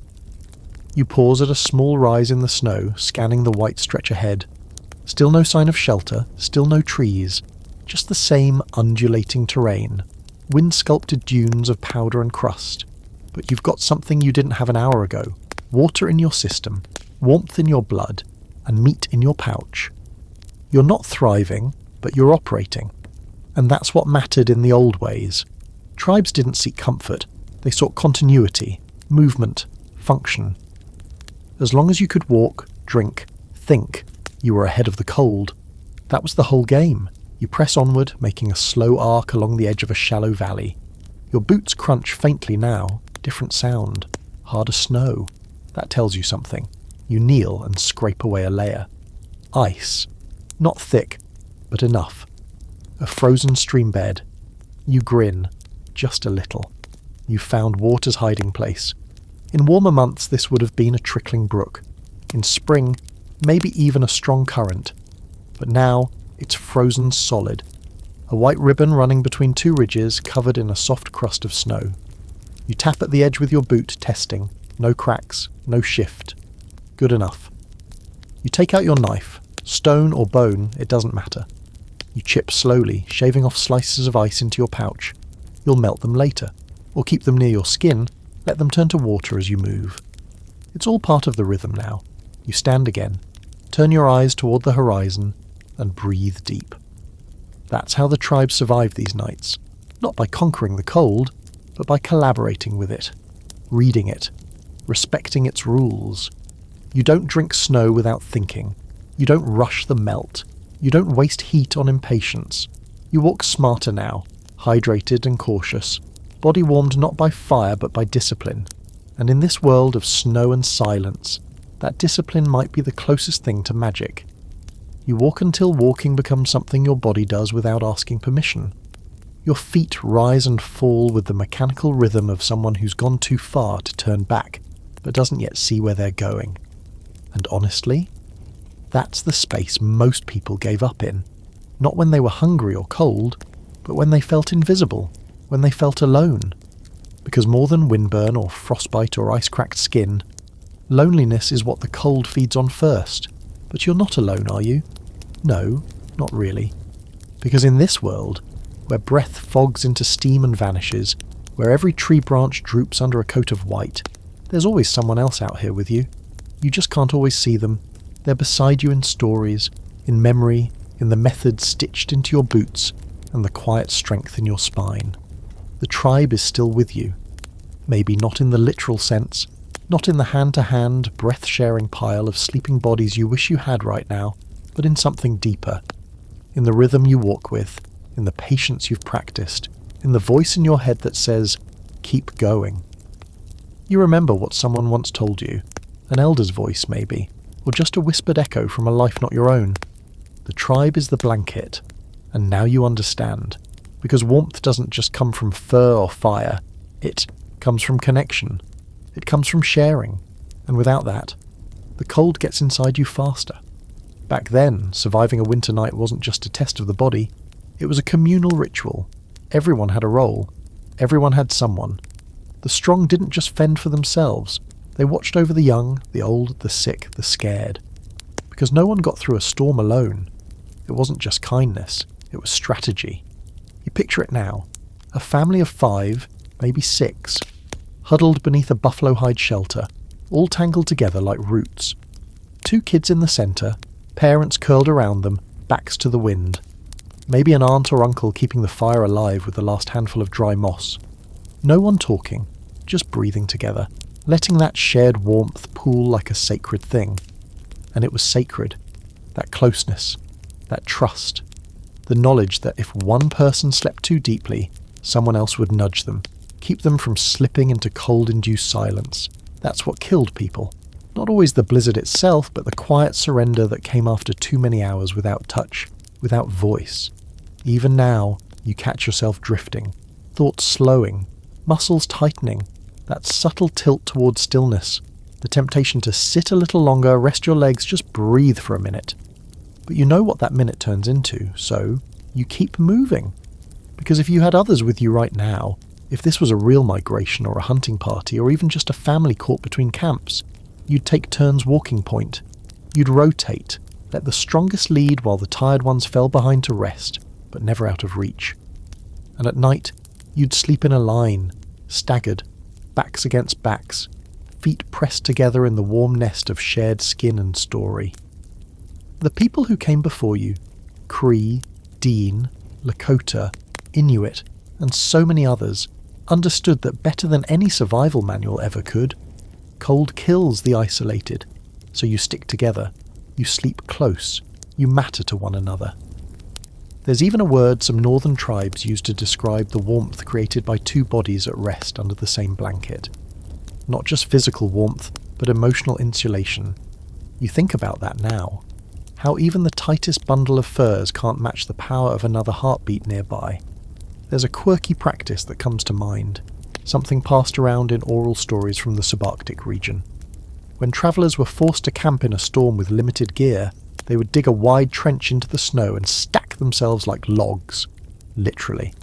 Side by side, heads alternating north and south, so each person's feet were pressed between 2 warm torsos. It looked strange. It worked. You imagine doing that now. The crunch of snow beneath you. The shifting of bodies, elbows and knees settling into place. Maybe someone grumbles about toes in their stomach. Maybe someone snores. But then silence and heat. Not roaring, not blazing, but enough. Enough to sleep. Enough to dream. And with sleep comes stories. In many winter camps, elders used blizzard nights to tell the old tales. It wasn't random, it was medicine. Stories passed time, yes, but more importantly they passed connection. Young ones were taught not just to remember the tales, but to retell them, to keep them alive, to keep the tribe's identity from freezing along with the world outside. Some tribes believed you shouldn't tell certain stories in summer. Winter was the proper time, when the land was quiet, when predators slept, and when the spirits were closer. You get that now. There's something about the dark and cold that makes stories echo louder, hit deeper. Out here, even a whisper feels like thunder. You try speaking aloud just to feel less alone. You'd be here too, you mutter, picturing your imaginary group. If this were real, if I weren't walking solo.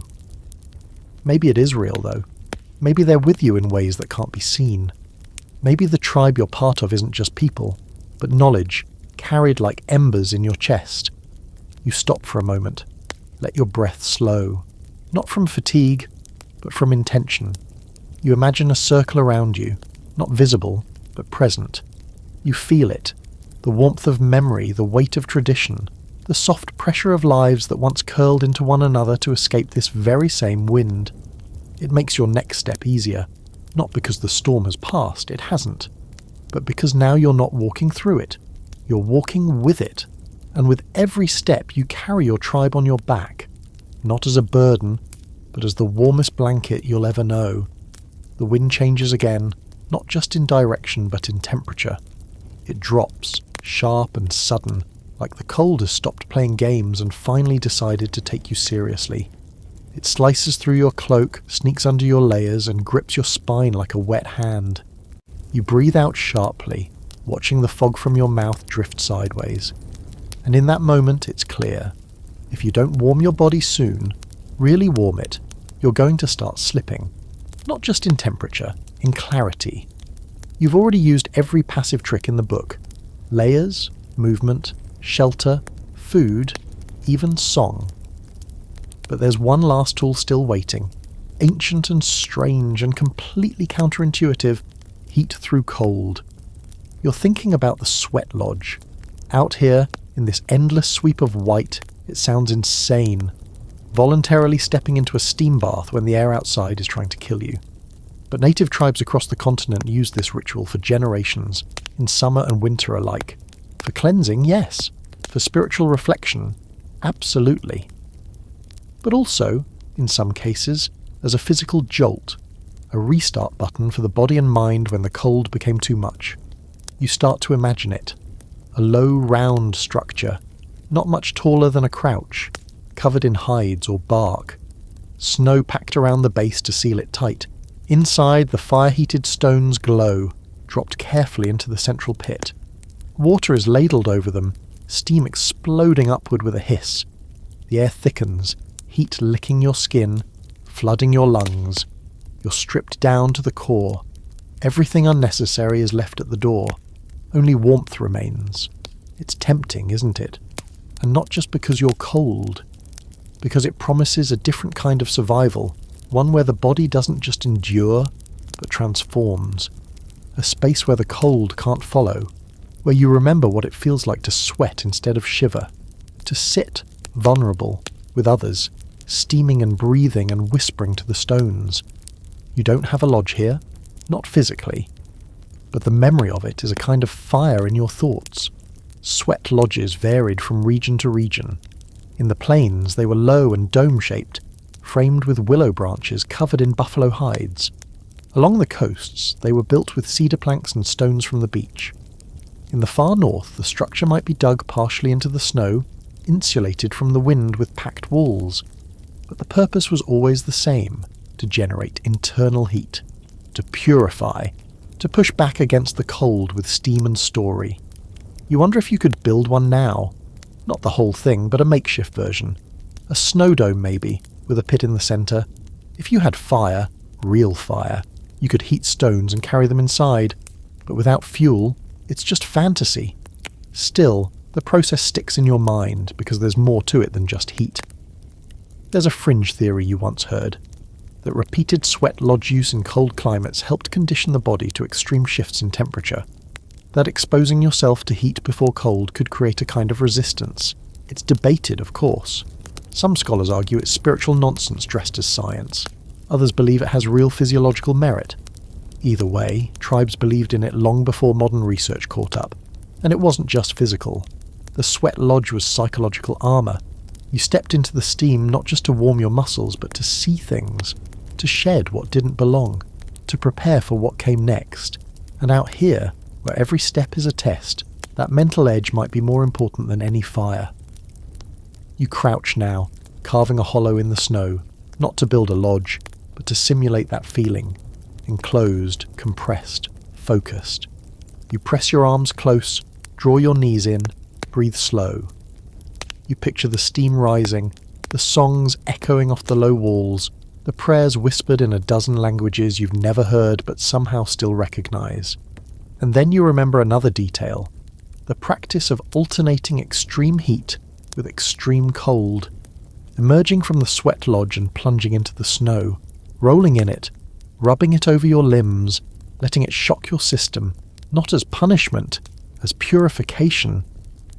The body screams, and then suddenly it sings. Blood rushes. Skin prickles. Every nerve awakens. It's like being reset. You think you'd try that now if you had the steam to match. You've got the snow. You've got plenty of that. But you know better than to strip down in this wind. Still, the image sticks. Because here's the truth. The people who survived winter weren't just strong. They were balanced. They knew when to fight and when to surrender, when to move and when to sit, when to embrace heat and when to let the cold speak. That's what the sweat lodge taught.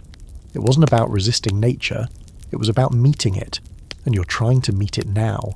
Your breath fogs into your collar. Your fingers, though still stiff, can flex again. The snow dome you built earlier, though crude, is still standing. And the memory of heat, even imagined, has triggered something useful. Hope. Not the Hollywood kind. Not the kind that fixes everything. Just the kind that says, one more step, one more hour. You rise again, knees creaking, shake the snow off your cloak. You brush your palms down your thighs, wake up the blood. You can almost feel the steam now, rising around you, even though you know it's not there. That's the power of memory, of ritual, of tradition echoing through the cold. The wind picks up again, but this time it feels different, less personal, like it's just passing through, not trying to bury you.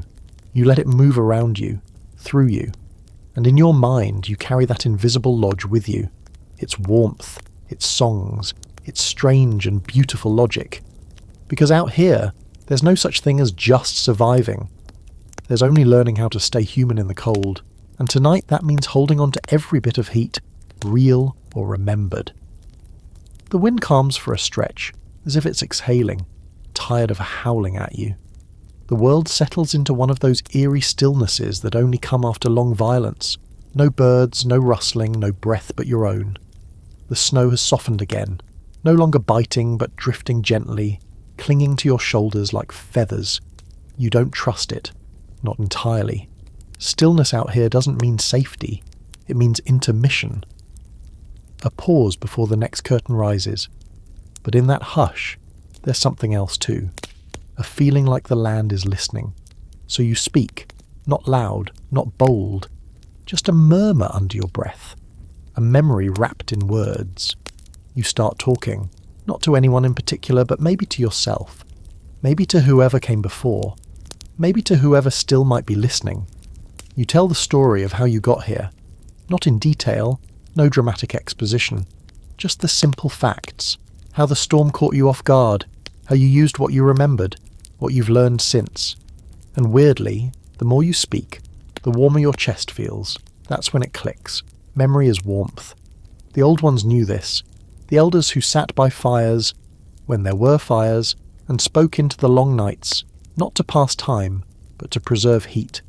Not just heat for the body, heat for the soul. Because remembering in the middle of a storm reminds you that you're part of something, and that's what keeps you moving when your fingers forget what moving means. You sit down now, beneath a small outcrop of wind-packed snow, knees pulled up, arms wrapped tight, and you let your thoughts drift backward. Not to comfort, but to fuel. You think of family, not just blood, but tribe. All the people who would have sat around with you, passing stories like kindling. You can almost hear them. Someone talks about the time the snow swallowed a whole buffalo. Another tells a tale about a dog who led a lost child home in the dark, even though the dog had never been trained. There's laughter, low and crackling. The kind that sounds better in the cold. You smile. It's not real, not now, but maybe it's real enough. There's a reason tribes told stories at night, not just because of tradition, but because of necessity. You needed to keep people awake, focused, tethered to one another. In freezing weather, silence becomes dangerous. It lulls, it tempts. A silent group becomes a still group, and stillness invites death. So they told tales, some ridiculous, some reverent, some that stretched the truth like a hide over a frame. It didn't matter. What mattered was the rhythm of voice, the flicker of imagination, the reminder that you are still a thinking creature. Not a beast surviving hour to hour, but a human. Feeling, remembering, telling. You speak again, just loud enough for your own ears. You talk about warmth, not as a thing you had, but as a thing you have. Because that's another truth tribes carried with them. Warmth isn't always external. It's something you generate, through breath, through memory, through people, and yes, even through stubbornness. You think back to another story, one told by the Gwich'in elders about the sky itself, the spirits of the cold stars, they called them. They weren't gods, not really. More like watchers, observers of human grit. They didn't punish. They tested. They sent storms not to destroy, but to see who still remembered what mattered. Who could adapt. Who could keep their inner fire lit when the outer fire had long gone out. It wasn't about survival of the fittest. It was survival of the most connected. And right now you feel connected. To them. To something bigger than yourself. To a lineage of people who didn't need GPS or survival apps or thermal socks to walk through storms like this and live. Maybe not always comfortably. Maybe not always unscathed. But alive. And more than that, aware. You start whispering names. Maybe real ones. Maybe imagined. The kind you'd hear around a winter camp. Mika, Old Shale, Arrow Eyes, Mama Blue, Slow Dog. Names that sound like places, like times, like smells of smoke and grease and old laughter. You let each one ride the breath of your voice. Maybe no one hears them, but you hear them, and it makes the cold back off, just a little. There's a fringe belief, half myth, half anthropology, that names carry heat, that in speaking the names of those who came before you, you call some part of them back into the world, even if just for a breath. Some say it's symbolic. Others believe it literally warms the air. You believe it now, because with each name you feel a little less hollow. The cold no longer feels like an enemy. It feels like a challenge you've already answered. And then, just for a heartbeat, you remember a face, one that doesn't belong to anyone you know. A woman, maybe, wrapped in fur, eyes narrow but kind. She sits in the snow, calm, watching you like you're the punchline to a joke she hasn't told yet. She says nothing, just nods. Maybe she's from a memory you never lived. Maybe she's an ancestor. Maybe she's a dream the cold gave you. Doesn't matter. She's there, and she's not afraid, so neither are you. You stand again, slower this time, but with purpose. The snow still falls, the sky still looms, but you've built a fire out of memory, and for now, it's enough. You carry your names with you, like coals in your chest, and you walk. The land changes under your feet subtly but surely. The powder gives way to a harder crust, and the wind no longer knocks you sideways. It funnels, low and persistent, like it's trying to guide you somewhere. The sky doesn't brighten exactly, but something shifts in the way the snow falls, less frantic, more delicate. You don't know what time it is anymore. Your sense of day and night has been erased, rubbed smooth by ice and exhaustion. But your gut tells you it's nearing morning. Or maybe it's just hope disguised as instinct. Either way, your body is tired. Not just muscles, but bone-deep weariness. Your legs have done their job. Your mind has too. But now comes the part few people talk about when it comes to survival. The decision of when to stop. Not when you have to, when you should. You find a low ridge, carved by the wind into a natural lean-to, a shallow bowl of snow backed by a frozen drift. You kneel, testing the ground with your hands. It's firm, sheltered, a good spot. And for a second you hesitate, because stopping always feels like failure, doesn't it? Like you're giving up. But you're not. You're playing the long game. Because here's what the tribes knew, and what too many modern minds forget. Sometimes stopping is survival. It's knowing when motion turns from strategy to sabotage. It's reading the snow, the sky, your body, and choosing to wait, not push. Nomadic tribes, especially those in the northern forests or the tundra, weren't always in motion. They travelled with the land, not against it. And when the weather turned, when the sign said, "Not yet," they stopped. They read wind lines on snowbanks, the taste of the air, the behaviour of animals. Even the way the snow squeaked underfoot could tell them something. Fine and dry. Bitter cold was coming. Damp and heavy. Warmer temps and dangerous, wet snow that collapsed under weight. You shift into a crouch, gather snow into a low wall. You're building a temporary windbreak, not because you want to, but because it's smart. You're not giving in. You're listening, and there's an art to listening to the land. A whole vocabulary of silence. The people who survived here didn't treat nature like an enemy. They treated it like an elder. One who spoke in quiet, complicated ways. If you rushed, you missed the lesson, and then the punishment came fast. There's a story told by the Sami, the indigenous people of the far north in Scandinavia, cousins, in many ways, to the northern tribes of the Americas. In it, a young herder decides to outpace the storm, pushing his reindeer harder, refusing to stop. He ignores the signs, the trees cracking under pressure, the the clouds folding too low, the silence of the birds, and he dies within sight of the camp, just an hour away because he refused to wait.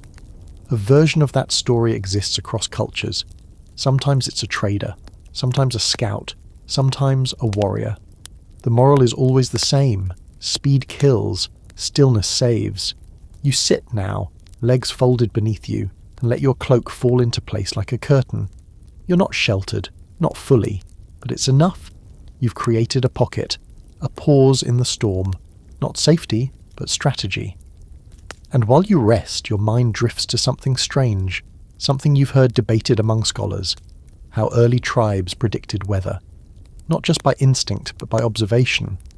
Some say they followed the behaviour of animals, foxes that curled deeper into their dens, birds flying lower. Others point to changes in the snow itself. But there's a fringe theory, one that always fascinated you, that some used sound. The silence before a squall, the frequency of the wind, the pitch of snowflakes hitting frozen bark. It sounds ridiculous unless you've been out here, unless you've felt it. You have. Right now, the silence tells you this is a pause, not a break. The wind isn't gone, it's waiting, testing, so you wait back. It's the same mindset that kept whole villages alive. Knowing that timing was everything. You moved when the earth said move. You stopped when it whispered, wait. That's why survival wasn't about strength. It was about humility. You eat a little while you rest, not much. Just a bit of the hair, roasted over a flat stone you warmed earlier. It's chewy, dry, and tastes faintly of the pouch it came from. But it fuels your fire, and that's what matters. You sip melted snow from your pouch, careful not to drink too fast.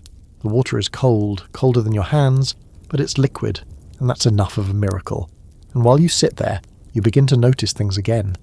Details. The way the snowflakes don't spin anymore. They fall straight. The faint line of trees in the distance. Barely visible before, now rising like charcoal sketches in the fog.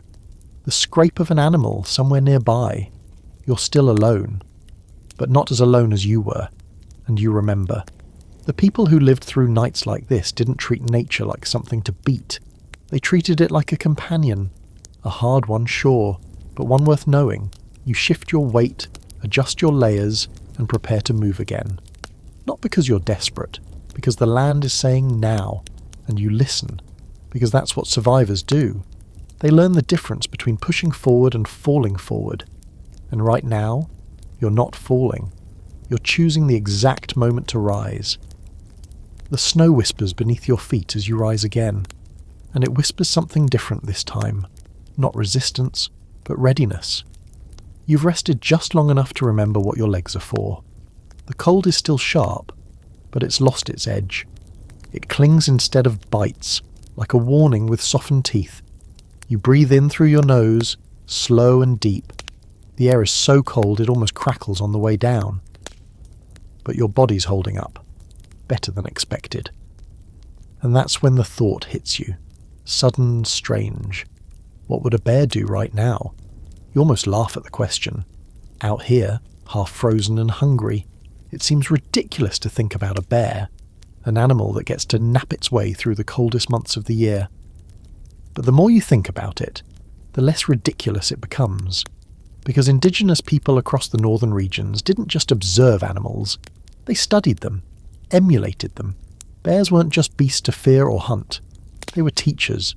You think of the old stories, how some tribes believed the bear was a guardian of sleep, that its long hibernation wasn't just physical, but spiritual. The bear knew how to wait, how to stop, how to enter the cold without fighting it. It's not just folklore. There's science behind it too, though the old ones didn't need microscopes to know the truth.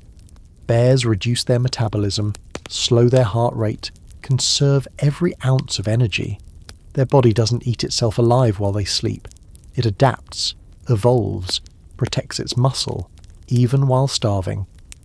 And humans? We're not bears, but we've borrowed their wisdom. Some nomadic tribes, especially those in subarctic regions, practiced forms of winter fasting, not from some stoic ideal, but because food was scarce and rest was necessary. Movement slowed, days shortened, energy was banked, not burned. They called it many things, but the concept was the same. Slow down or die. You stop walking for a moment and crouch low, mimicking the shape of a hibernating bear. Back curved, arms tucked, breathing low and even. You let your muscles relax just a little. Not sleep, just stillness. Intentional stillness. You remember a quirky practice you heard about once? A fringe idea, not confirmed by everyone, but repeated in enough places to make you curious. Some tribes believed in a kind of micro-hibernation, not literal sleep for months, but strategic rest. Short, frequent naps during daylight, slowed breathing, minimal movement. It wasn't about laziness, it was about mimicry. Bears survived winter by embracing stillness, and so could humans. In fact, some elders taught that children should be wrapped tightly in winter, not just for warmth, but to remind their bodies to stay quiet. Babies swaddled in furs, breathing deep, sleeping long, and the adults, they moved less, talked less, even thought less. Conservation wasn't just physical, it was mental. You didn't waste energy on worry, you didn't feed fear, you went inward.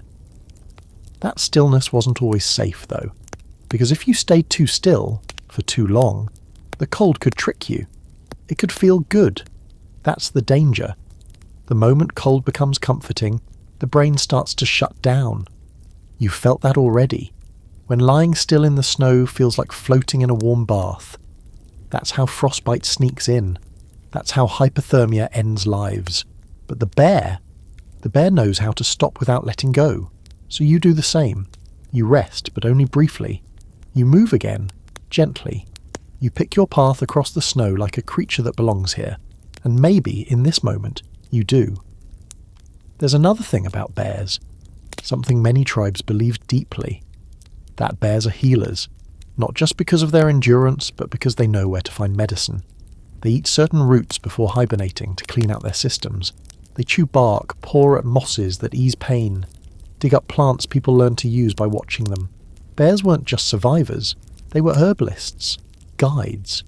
You think about that as you pass a patch of snow-covered earth where the wind has scraped things bare. Beneath the white you see twisted roots, a hint of green from dried moss. In warmer months this might be Labrador tea, or yarrow, or bear root. Medicines, warmers, blood movers. You make a mental note. If you stop again tonight, you'll check for something edible, something useful, but for now, you keep walking. Not quickly, deliberately. The sky's changing, not blue yet, but lifting. The clouds are thinning in places, letting in the weak glow of what might be dawn, or at least the memory of it. You can see further now. The terrain opens slightly. A frozen lake, maybe, or a long flat stretch of wind-scraped snow. You pause on the edge and scan it. It could be dangerous. Thin ice, unpredictable winds. But it also means easier walking. No more knee-deep drifts. No more crusted ridges. You step onto it slowly. The snow squeaks beneath your boots. Good sign. Squeaky snow means cold. Cold means solid. You walk, and you carry the bear with you. Not literally, but in posture, in breath, in mindset. You move slower now, but stronger, more focused. You're no longer fleeing the cold, you're pacing it, like two animals moving through the same woods, aware of each other, respecting the space between. And for the first time since the storm began, you realize something kind of beautiful. You're not afraid anymore, not of freezing, not of being alone, not of stopping. You've learned what the bear knows, that the cold is not your enemy. It's a season, a condition, a test. And now you know how to pass it. There's a sound behind you. Soft, subtle, a crunch, then silence. You turn, eyes scanning the endless white, your breath caught mid-chest. For a heartbeat, you think it's the wolf again, or something larger, something hungry. But then, just barely visible against the snowy horizon, you spot the movement. 4 legs. Tail wagging slowly. Ears flicked forward. Curious but cautious. A dog. Not just any dog. One bred for this. A creature stitched into the story of survival so deeply that without it, much of the north might have stayed unconquered. The tribes didn't just live with dogs. They lived because of them.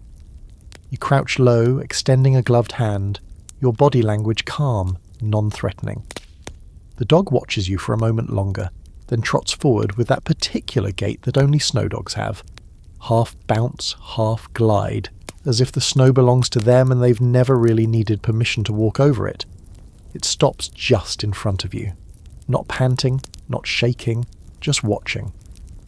You don't know its name, if it even has one anymore, but it feels familiar, like a spirit from an old dream. Its coat is thick, double-layered, black and grey. Its eyes are mismatched, one pale blue, one dark brown. It looks like it's survived as much of the storm as you have, maybe more. You reach forward, slowly, and run your hand along its neck. The fur is coarse but warm, still holding body heat like a banked fire. It leans into your touch, just a little. Then it circles and lies down next to you in the snow, curling tightly, nose to tail. You sit too. It's instinctive. Companionship does something to you. It makes the wind feel less personal, the cold less sharp. And now you're thinking about the dogs of the tribes. Not pets, not accessories, partners. Before the horse came to the plains, before snowmobiles carved through tundra, before sleds became tourist attractions, dogs were transportation, communication, security, warmth.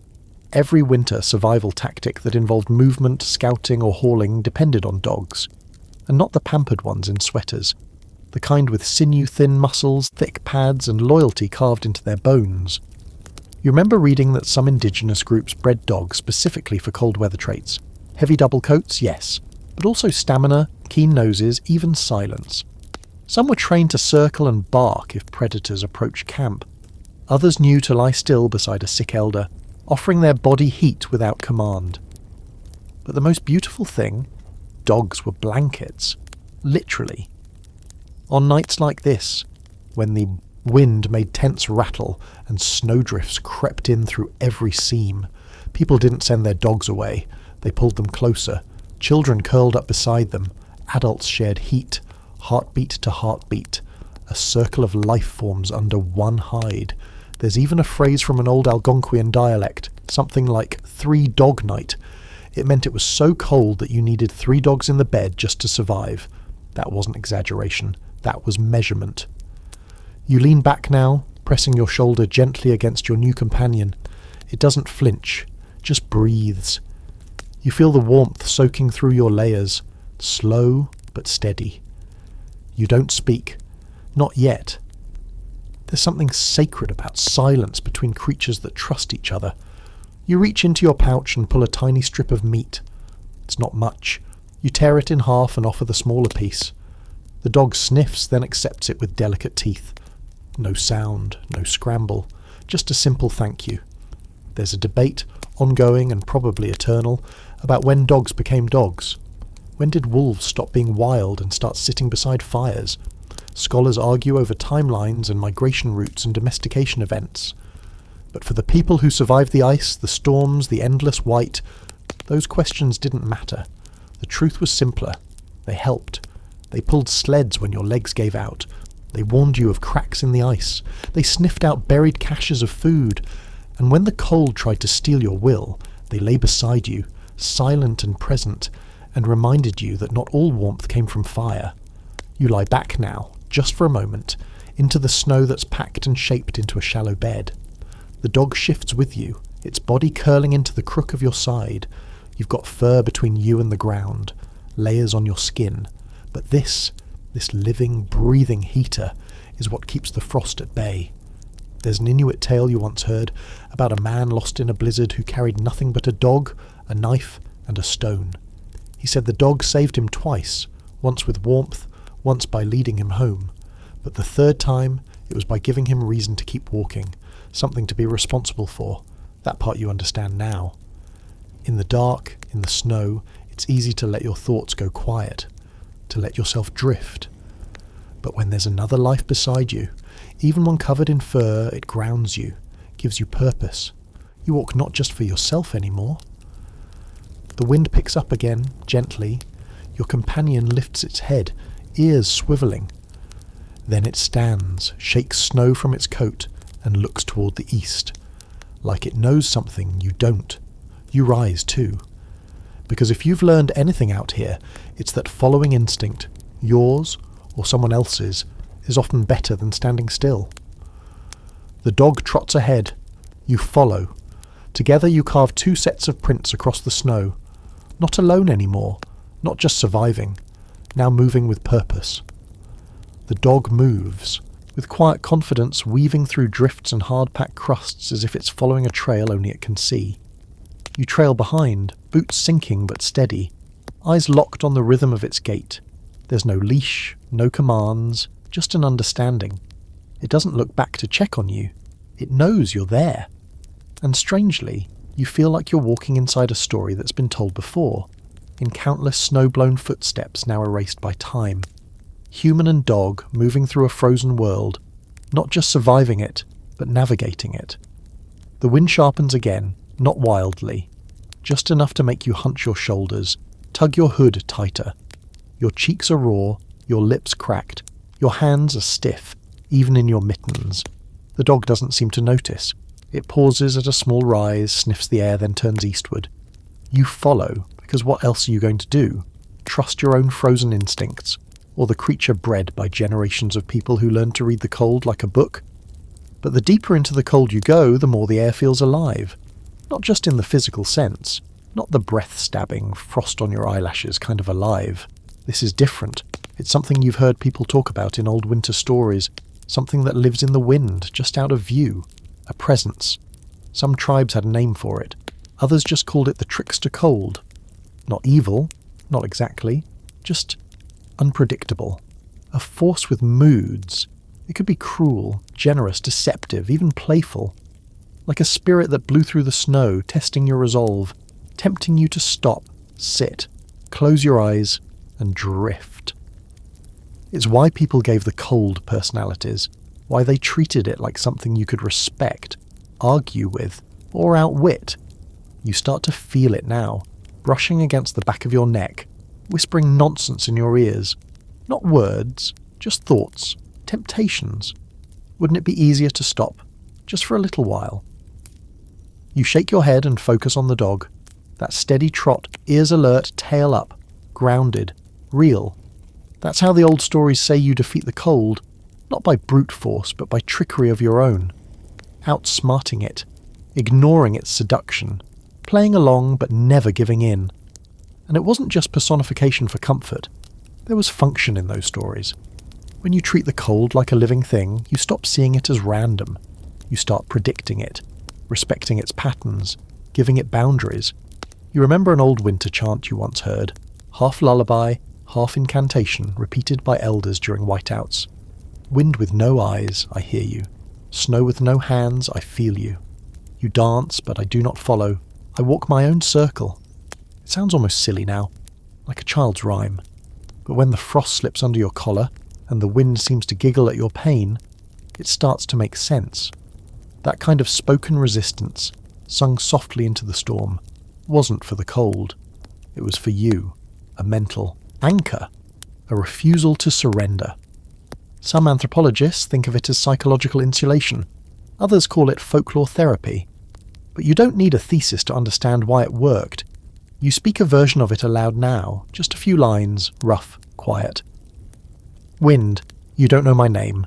Snow, you don't know my story. The dog glances back at the sound of your voice. Not curious, just making sure you're still yourself. You are. The wind shifts again, sharper, colder, but you're ready. You know it's games. It's trying to be clever now, whipping sideways to catch exposed skin. You pull your scarf higher, eyes narrow, lips pressed tight. Let it try. Because here's what the tribes knew, deep in their bones. If you give the cold your fear, it wins. But if you give it respect, just enough reverence, just enough acknowledgement, it becomes a partner. A rival sparring with you, not a predator hunting you. There's a belief passed around northern communities, especially among elders, that wind chill isn't just a number, it's a personality. A trickster spirit, shifting masks every hour. One moment it carries the scent of frost and the sting of warning. The next, It's warm enough to fool you into unzipping your coat, just before the real cold returns and teaches you a lesson. That's why you never fully relax in winter. Not even for a moment. You climb a small ridge now, boots slipping slightly on packed snow. The dog has stopped ahead, its body tense, ears pointed forward. You follow its gaze. In the distance, faint but unmistakable, is smoke. A single thread rising into the sky, straight despite the wind. It vanishes into low clouds, but it's there. Smoke means fire. Fire means people. And for a split second, you wonder if the cold sees it too. If it knows its grip on you might be slipping. You whisper again, "Not today." The dog barks once, sharp and excited. You both start walking faster, feet crunching through crust, frost cracking on your eyelashes, lungs burning with cold. But you move, and maybe the wind tries to shout you down, make your ears ring, make your thoughts scatter. But now you know the trick. You don't shout back. You just smirk and keep walking. Because the trickster cold can't play with someone who knows the game. You push forward now, wind biting your sides as if trying to slow you down one last time before giving up entirely.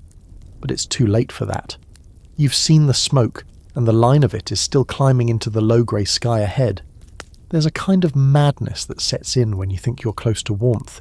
You walk faster even though your legs are screaming. You start to breathe heavier, even though the air feels like knives.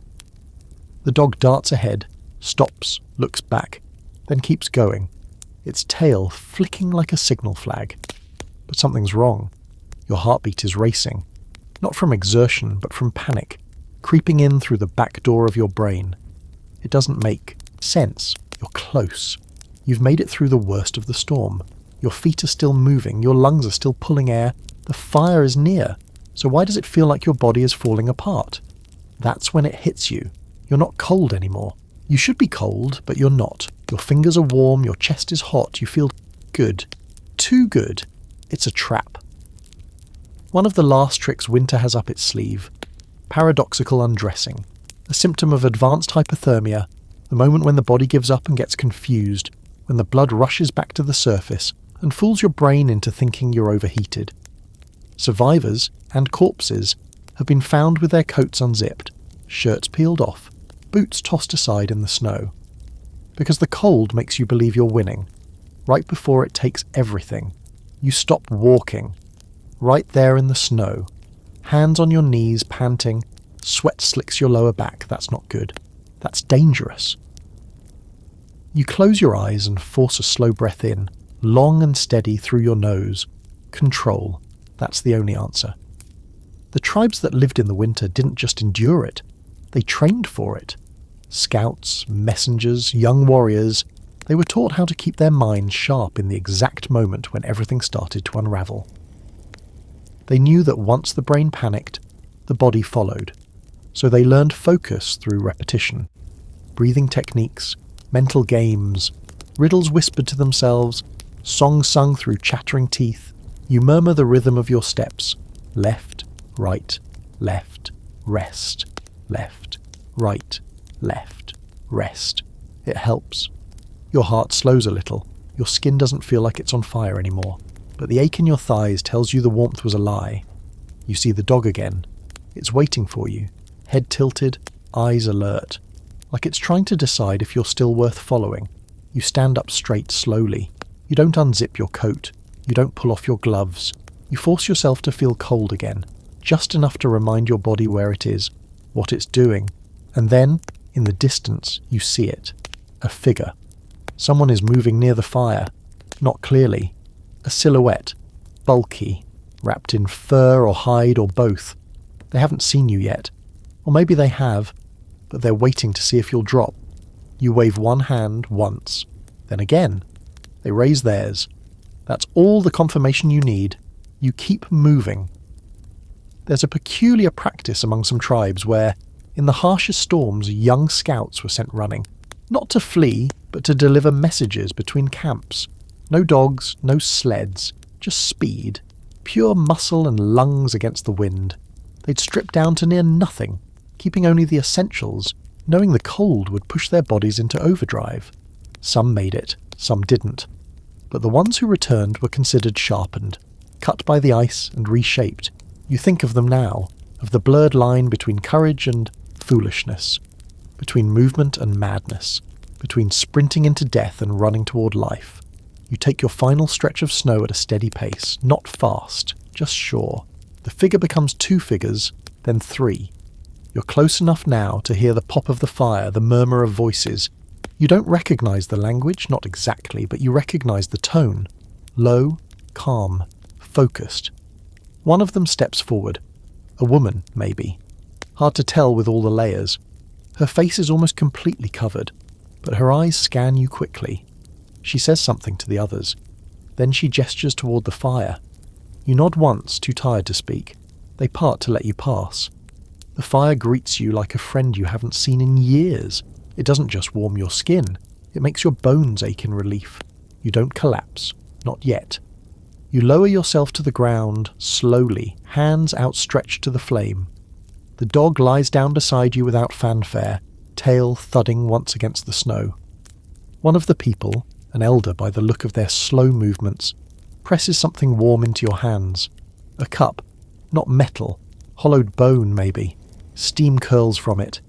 It smells like spruce. Maybe pine. A tea of some kind. You drink slowly. It burns in the best way. You don't ask where you are. You don't care. You're not in the storm anymore. That's enough.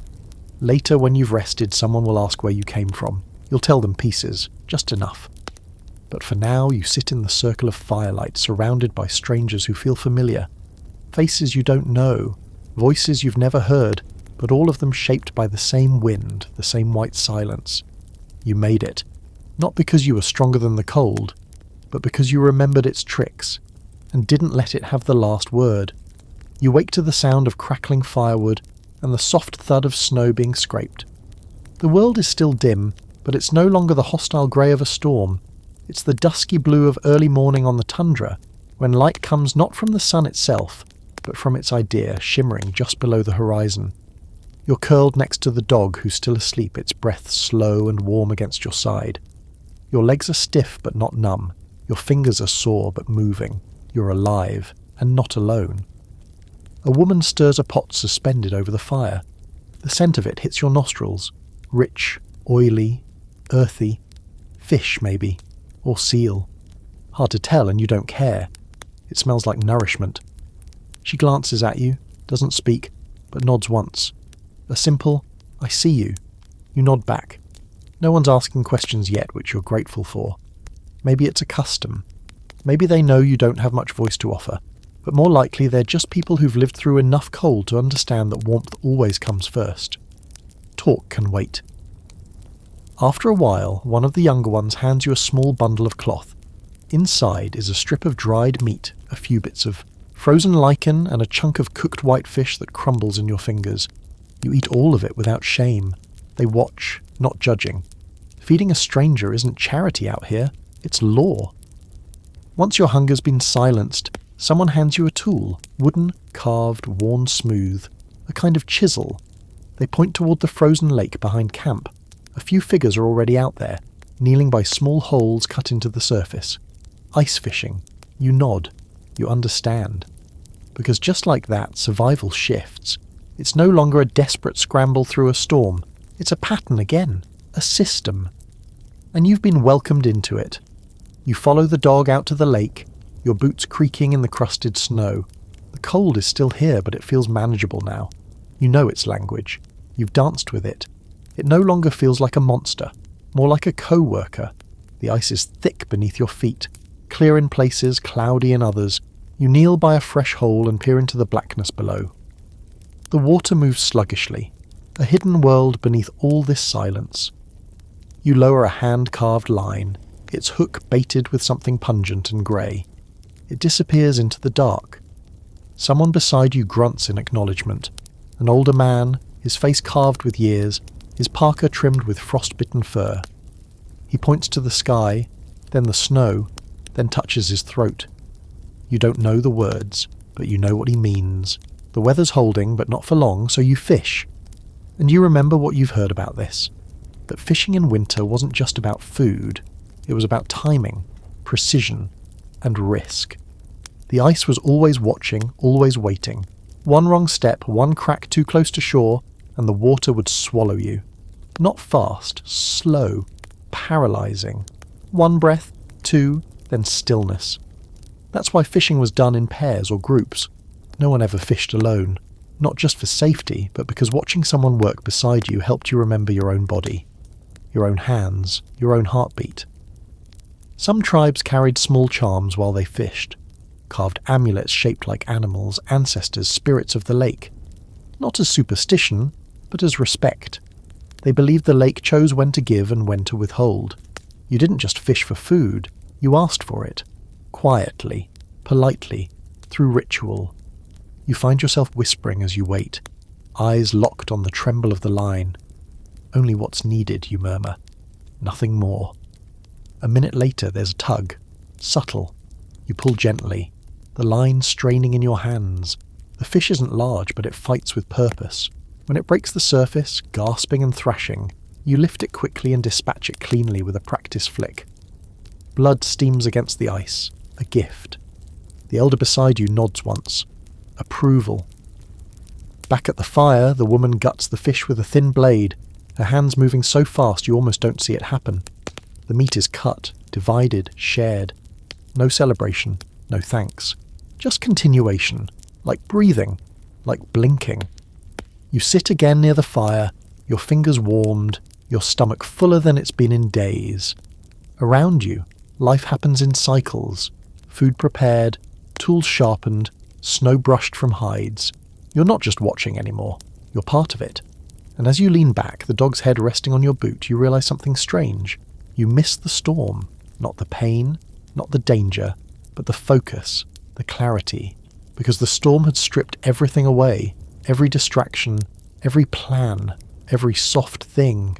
It had left only the essential, the raw, the true. And that's something you don't want to lose now that the fire is warm and the fish are biting. You glance out at the lake, the sky above it pale and wide, and you wonder, how many more winters like this were survived not by force, but by rhythm? It wasn't just endurance, it was harmony. People didn't conquer the cold. They befriended it, lived with it, learned its moods, its rules, shared fires with it. And now, so have you. Later in the day, when your muscles are limber again and the fire's heat is no longer a shock to your skin, someone calls you over. Not with words, but a small tilt of the head, a gesture in the snow. You follow, boots pressing patterns into the frozen crust. The dog follows too, silent and close, as if it's been doing this your whole life. You move away from the central fire, past where the fish are hung to freeze, past the rows of packed supplies, toward a space near the edge of camp where the snow is disturbed, trampled, and scattered with odd shapes, sticks and stone tools, pale strips of leather, bits of old bone. And at the centre of it someone crouches beside a low slab of rock, preparing something with their hands. You come closer. It's a bundle of plants, scraps of dried green and brittle brown, pressed into a paste with lard and snow. The person, an elder woman wrapped in so many layers she looks half her size, is rubbing the mixture onto her forearm, her expression unreadable. You realise suddenly, this is medicine, tundra medicine. She gestures for you to kneel. You obey. She dips a long finger into the bowl and draws a quick line across your wrist, then rubs it in with the practised confidence of someone who's been doing this since before she could speak. It's cold, then warm, then hot. It stings. You don't pull away. The burn is oddly satisfying, like something inside you needed to be reminded that it still hurts, and that hurting means living. She nods once, satisfied, then hands you a small pouch made from stitched hide. Inside are more herbs, fibrous strands, bark, something mossy and grey-green that smells like smoke and soil. You've heard of these remedies before, in whispers, in books, in half-remembered museum labels. Cetraria islandica, Iceland moss, or Ledum groenlandicum, Labrador tea, and roots with names you can't pronounce. Plants that survive where little else dares to grow, tough, stringy, bitter, but powerful. Blood warmers, circulation boosters, frostbite chasers. These aren't pharmaceuticals. These are the originals. You rub more of the salve on your hands. Your skin is cracked, pale, beginning to grey around the knuckles. You hadn't noticed how bad it was, but she had. And you remember something now, something half buried in your memory, something once dismissed as old superstition. That in many indigenous traditions, frostbite wasn't seen as just a cold injury.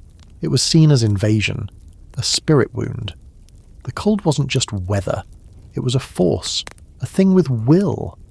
And when it crept into your body, it had to be driven out. Not just healed, but banished. Hence the sting, the burning salves, the chants muttered over the paste as it was mixed. Not because people believed in magic potions, but because they understood that healing was half physical, half spiritual. The cold came from outside, yes, but also from within. You sit there while the medicine works its way in. Around you, others come and go. Young ones with cracked lips, older hunters with bruised knuckles, a girl with swollen feet wrapped in stripped bark and hide. They don't complain. They don't speak much. They receive the medicine like a rite. You do the same. The elder grinds more herbs, her hands moving slowly now. She's been doing this for hours, maybe days. And still her fingers are precise, her concentration unshakable. You wonder how long it took her to learn, how much of it was taught, how much absorbed through sheer repetition. You remember reading that many Arctic and subarctic tribes passed down their medical knowledge orally, not because they lacked the tools to write it, but because knowing it was part of being it. Healing wasn't a role you trained for once. It was something you lived every day, with every leaf, every root, every pain you watched someone else carry. There's a quirky belief some tribes held, that the plants themselves decided whether to heal you, that certain mosses grew more potent if gathered with gratitude, less so if picked carelessly. That bark refused to yield its medicine unless you asked first, not with words necessarily, with attention, with respect. You feel that now as you look down at your wrist. The burn is gone. The skin looks less pale. The feeling is coming back. That alone is magic enough. Later, back by the fire, someone explains in broken speech what you've been given. Not everything, just the basics. The salve was made with bear fat, boiled root and the last of the moss from the southern ridge. The elder won't gather more until spring. There's only enough for what matters, and right now, you matter. That's hard to accept, isn't it? That these people who owe you nothing, who don't know your name or your reasons or where you came from, have taken you in, shared their fire, their food, and now their medicine. Not because it's heroic, because it's what survival requires. You wonder if you would have done the same. You want to believe you would. Even now your skin aches in strange places. You lift your pant leg to find a raw patch below your knee. A blister maybe, or the early signs of frostburn. You smear a little of the salve on it, wincing, but this time you're ready for the sting. And the sting reminds you, this is healing. Not comfort, not ease, but returning. Your body, slowly, is coming back to itself. Your mind, too. You sit in the fading light, legs stretched toward the fire, the dog pressed against your hip, and you feel a strange mix of exhaustion and gratitude. Not for the comfort, for the pain that still means something. Because winter tried to take parts of you, and some of them, yes, are gone, but others, they're waking back up.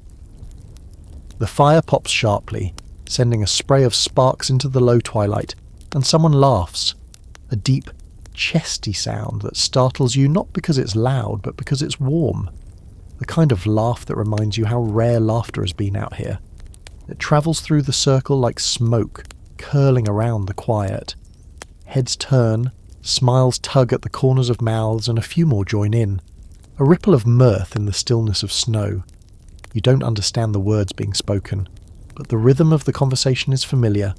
Someone just said something funny. Someone else is probably making fun of them for it. That's all you need to know. You shift where you sit, pulling the rough hide tighter around your shoulders. The salve has done its work. Your hands sting, but they're functional. The deep ache in your legs has dulled to something tolerable. The warmth from the fire feels real now, not like a distant illusion. And that laughter, it settles in your chest like a slow kindling. You start to realize what's happening. This is more than survival. This is revival. And in the middle of it, one of the younger men stands and steps to the edge of the circle. He says something quick, rhythmic, half-chanted, half-joked, and people respond with a low cheer. He begins to sing, but it's not a melody you'd expect. It's spare, pulsing, more rhythm than tune, repetitive in the way that makes your bones want to move. He stamps the ground with one foot, then the other, creating a beat in the snow. And without needing permission, others join in. Drums come out, not modern ones, but rawhide stretched tight across wooden frames, painted with faded designs that look more like memories than symbols. The beats are simple at first, a low, steady heartbeat, but then they build, layered, complex, not loud, just persistent, like something ancient remembering itself. The singer's voice rises, not just in volume, but in purpose, and you start to understand. This isn't just a song. It's a cold song. A song for the cold. These are the songs people sang not to escape winter, but to exist inside it. To push breath into the frozen world. To remind their own ears that they were alive. It was never just about passing time. These songs had jobs. Some were sung while walking through whiteouts. Steady rhythms that kept the feet moving and the mind anchored. Some were hunting chants, meant to align your pulse with the prey. Others were comfort songs, soft as smoke, hummed into babies' ears during sleepless, howling nights.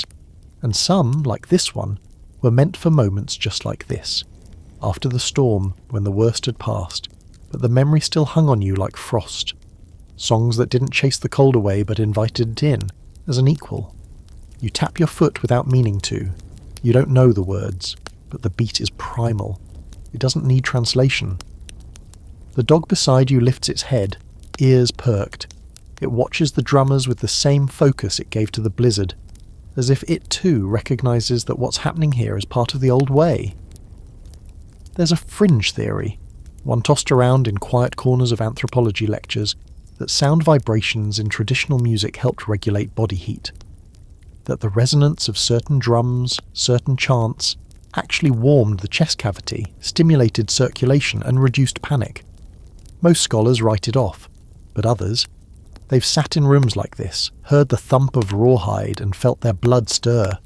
You believe it now, because as the song swells you feel lighter, less like something scraped out of the snow, and more like someone becoming whole again. And it's not just the music, it's the community. You don't know their names, but they've made space for you in the circle, shared their food, their medicine, their stories, even if you couldn't understand all the words. And now they're sharing their music. Because that's what winter always demanded. Not strength, but synchrony. People moving together, breathing together, singing into the frost not to defeat it, but to remind themselves that they still had voices. One of the elders pulls out a bone flute, short and pale. The notes it makes are thin and high, like birdsong lost in a snowstorm. It weaves through the rhythm like a thread of light. The combination of beat and melody is trance-like. It doesn't ask for attention. It pulls it gently from you, like sleep arriving without warning. You think of those long nights when the storm was so loud it drowned out thought, and how this sound, this, would have been the only thing to push it back. Just human noise, made in defiance, in celebration, in survival. Eventually the tempo slows, the drum beats fade, the song ends not with a flourish, but with a hush, and no one claps. There's no need. The warmth of the moment is applause enough. The singer smiles, wipes sweat from his brow, even in the cold. He says something quiet, and the others nod. You don't catch the meaning, but the feeling is clear. Gratitude, not just for the song, for the night, the survival, the chance to still be here, and you, sitting at the edge of that circle, wrapped in hide and memory, feel something crack open in your chest. Not grief, not joy, something quieter, belonging. The song didn't need to know your name. It sang you home anyway. By the next morning, the wind has taken the day off. The sky smooth and pale like someone scraped the clouds away with a bone knife. You wake before the others, not because you're eager, but because your body has grown used to alertness. Even in warmth, even with food in your stomach and fur over your shoulders, your muscles remember the storm. They twitch at silence. They brace for noise. It takes you a moment to realize what you're hearing isn't the wind anymore, it's breath. Dozens of soft, slow exhales all around you. Life in its most basic rhythm. The fire has died down to low coals, just enough to crackle. You sit up, joints protesting, but nothing's frozen or failing. The dog is still next to you, curled in a perfect comma. Its ears flick as you move, but it doesn't wake. Trust, plain and silent. A few people begin to stir. One of the older women rises without a word and begins rebuilding the fire with practiced hands. No sparks fly. The wood is damp, snow-covered. She doesn't flinch. This too is part of it, learning to coax flame from wet tinder and cold fingers. You help without being asked. She gives you a glance, neutral, maybe slightly amused, and hands you a sliver of bark curled like a scroll. You arrange it under the logs while she strikes stone against steel. Sparks, smoke, then fire. It's a small victory, but the kind that matters. And it's when you finally understand something you hadn't before. Not out there in the white, not in the first heat of the fire, or even during the medicine and the songs. You understand it now, in this quiet act of building something together. Survival was never meant to be a solo sport. It was collective, cooperative, a shared burden. The blizzard didn't care how strong you were, it only cared how connected you were. No one survives long nights by standing alone. They survive because they share food, share fire, share presence. And now, it's your turn to give something back. You stand, brush the frost from your knees, and move toward the edge of camp. The sun, if you can call it that, has started its low, lazy arc across the horizon. You can't even see the full circle of it, just a smear of gold behind the clouds. But it's enough to throw light across the drifts, revealing detail you hadn't noticed before. A sled, half buried. A harness, carefully coiled and hanging from a branch. Snowshoes made from sinew and bent wood. And not far beyond, a figure crouched low, digging something out of the ground. A cache. You walk toward them, slowly. When they notice you, they gesture for you to help. No hesitation, no explanation. Just here. Take part. Together you uncover a flat stone. Beneath it, wrapped in bark and animal hide, are several long, narrow bundles, dried meat, roots, something pungent and unfamiliar. Fermented fat or fish, probably. These were buried before the storm, prepared for exactly what you lived through. You help carry them back one at a time, your legs still sore but cooperative. And while you walk, you remember stories, fragments, pieces of oral history that survived just like this food did, passed along, protected and preserved. Some tribes had elaborate systems for winter caching. Pit-style food storage beneath the snow, fish dried and packed in moss, caribou fat rendered and poured into hollowed-out bones. Nothing wasted. Not just because of scarcity, but because waste was disrespectful.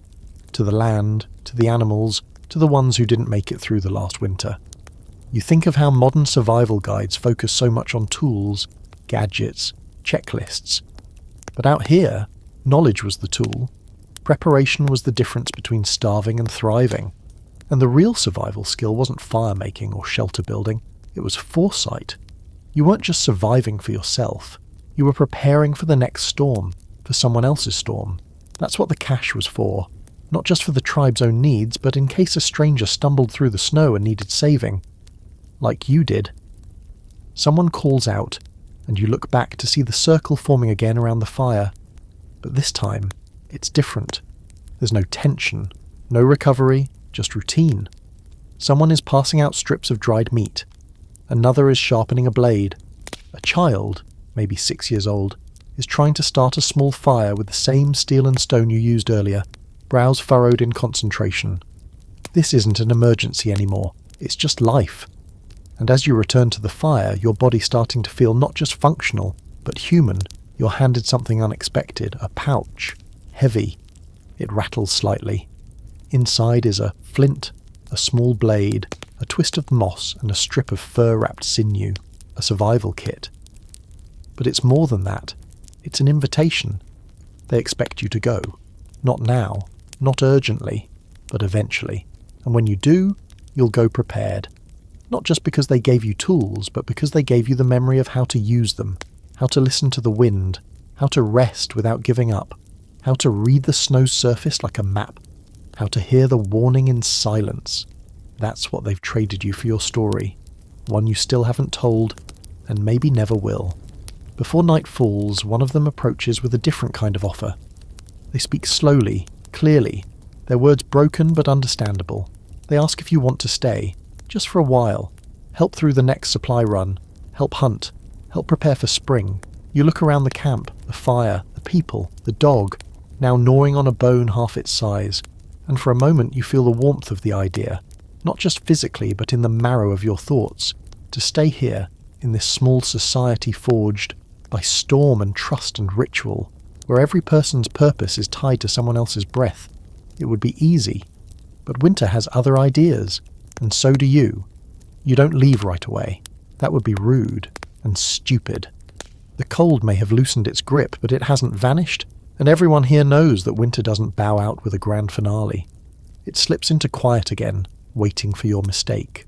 So for a few more days, you stay. You work. You sleep. You earn your keep. You're not a guest anymore, not quite. You're something in between, a borrowed person, a temporary shadow folded into the edges of a much older rhythm. You help repair a sled, lash together bindings for snowshoes, sew a patch into a hide stretched tight between poles. Your hands are clumsy at first. The tools are unfamiliar, the material's stubborn, but they don't laugh. They correct you only when it matters. And when you finally knot something correctly or sharpen something smooth, someone says your name, or what sounds like your name, and nods in approval. There are no mirrors here, but you catch your reflection in a basin of melted snow one morning. You're thinner, cheeks hollowed from the trek and the cold, eyes shadowed, but there's something steadier about you. Like your bones have signed a truce with the winter. You survived, yes, but more importantly, you adapted. That's what the people here respect. Still, you know you can't stay. Not because they wouldn't have you, because you've seen too much, learned too much, to simply fold into someone else's world forever. What was given to you wasn't meant to be hoarded. It was meant to be carried. So, the day you leave, no one tries to stop you. They help you pack. They give you a bundle of food, another of medicine. Not much, just enough. Everything you need to survive another stretch of cold, another trial. The old woman hands you a sliver of bone etched with lines and symbols you don't recognize. She doesn't explain it. You don't ask. You understand what it means. Protection. Or memory. Maybe both. The man who helped you fish offers a parting gesture. A hand across the chest, a short exhale of breath. It says, go with care. Go with purpose. Remember this. And then you walk. The dog follows, of course. You try to tell it to stay, to return to the warm fires and steady meals. It just looks at you, blinks slowly, then trots ahead like it was always going to do that. And deep down, you're glad. Because the cold isn't finished with you. You head south, not by compass, but by the feel of the land, the slope of the hills, the bend of the river. You've learned how to read the terrain now, how to understand what the snow is telling you. You find the wind shadows, build small fires, ration your food without panic. It's easier this time. You don't rush. You don't fear the silence. On the second night, when the wind picks up again and snowflakes begin to swirl, you find shelter. Beneath a ridge and carve a small snow cave just like they showed you. You line it with pine boughs and your own body heat. The dog curls up beside you, a slow, solid heartbeat in the cold. You light a fire with moss and flint and it catches on the first strike.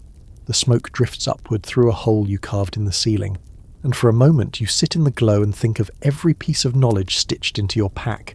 Your fingers, your spine. Not trivia, not facts. Memory, lived experience. The kind that doesn't vanish when the snow melts. You remember the first night, the white void, the wind slicing at your ribs, the fear pooling in your boots. You remember thinking you wouldn't survive. And now, here you are. Not just alive, but capable. That's the real secret, isn't it? How native tribes survived blizzard nights without shelter wasn't just about tricks or hacks. It was about understanding that the cold wasn't something to fight, it was something to move with. It was about building relationships with land, animals, fire, and people. About knowing when to stop and when to run. About listening. About trust. It wasn't magic. It was wisdom. Hard-earned, passed down and lived through, again and again and again. And now that wisdom lives in you, you fall asleep to the rhythm of wind against snow, body curled tight, warmth banked deep. You dream of songs without words. You dream of a fire that never dies. You don't dream much after that. Not because there's nothing left to imagine, but because now, when you close your eyes beneath snow-heavy skies, or inside the hum of pine-shadowed shelters, you're not slipping into stories anymore. You're resting inside knowledge. You know how snow sounds when it means danger. You can smell a coming shift in the wind. Your fingers have memorized how to start a fire with nothing but patience and a spark. You've become fluent in a language that most people never even hear. The dog is still with you, of course. Some nights, it trots ahead like a scout. Other nights, it presses close, all fur and breath and trust. You never named it. Maybe it didn't need one. Maybe neither of you do anymore. Eventually the cold breaks. The days get longer. The light, warmer. Trees begin to creak with thaw, and water appears where there used to be only ice. You reach a place where the snow turns to mud, where birds begin to return, their wings slicing the sky like reminders. You've walked beyond winter, but winter isn't done with you. It never will be. Because some part of you still walks the white silence. Some part of you is still crouched in that makeshift shelter, counting your breath, still whispering to the wind, still hearing the stories told in flickers of firelight and old voices wrapped in fur. The people who saved you, they're still out there, preparing caches, singing to the snow, sharpening bone tools by firelight, living the knowledge their ancestors gave them. Their survival isn't legend, it's rhythm. And now that rhythm is in your pulse too, and maybe one day you'll pass someone in the white, half frozen, afraid. You'll stop, offer your hand, share a fire, just like they did for you. That's how this story survives. Not in books, in people, in memory, and now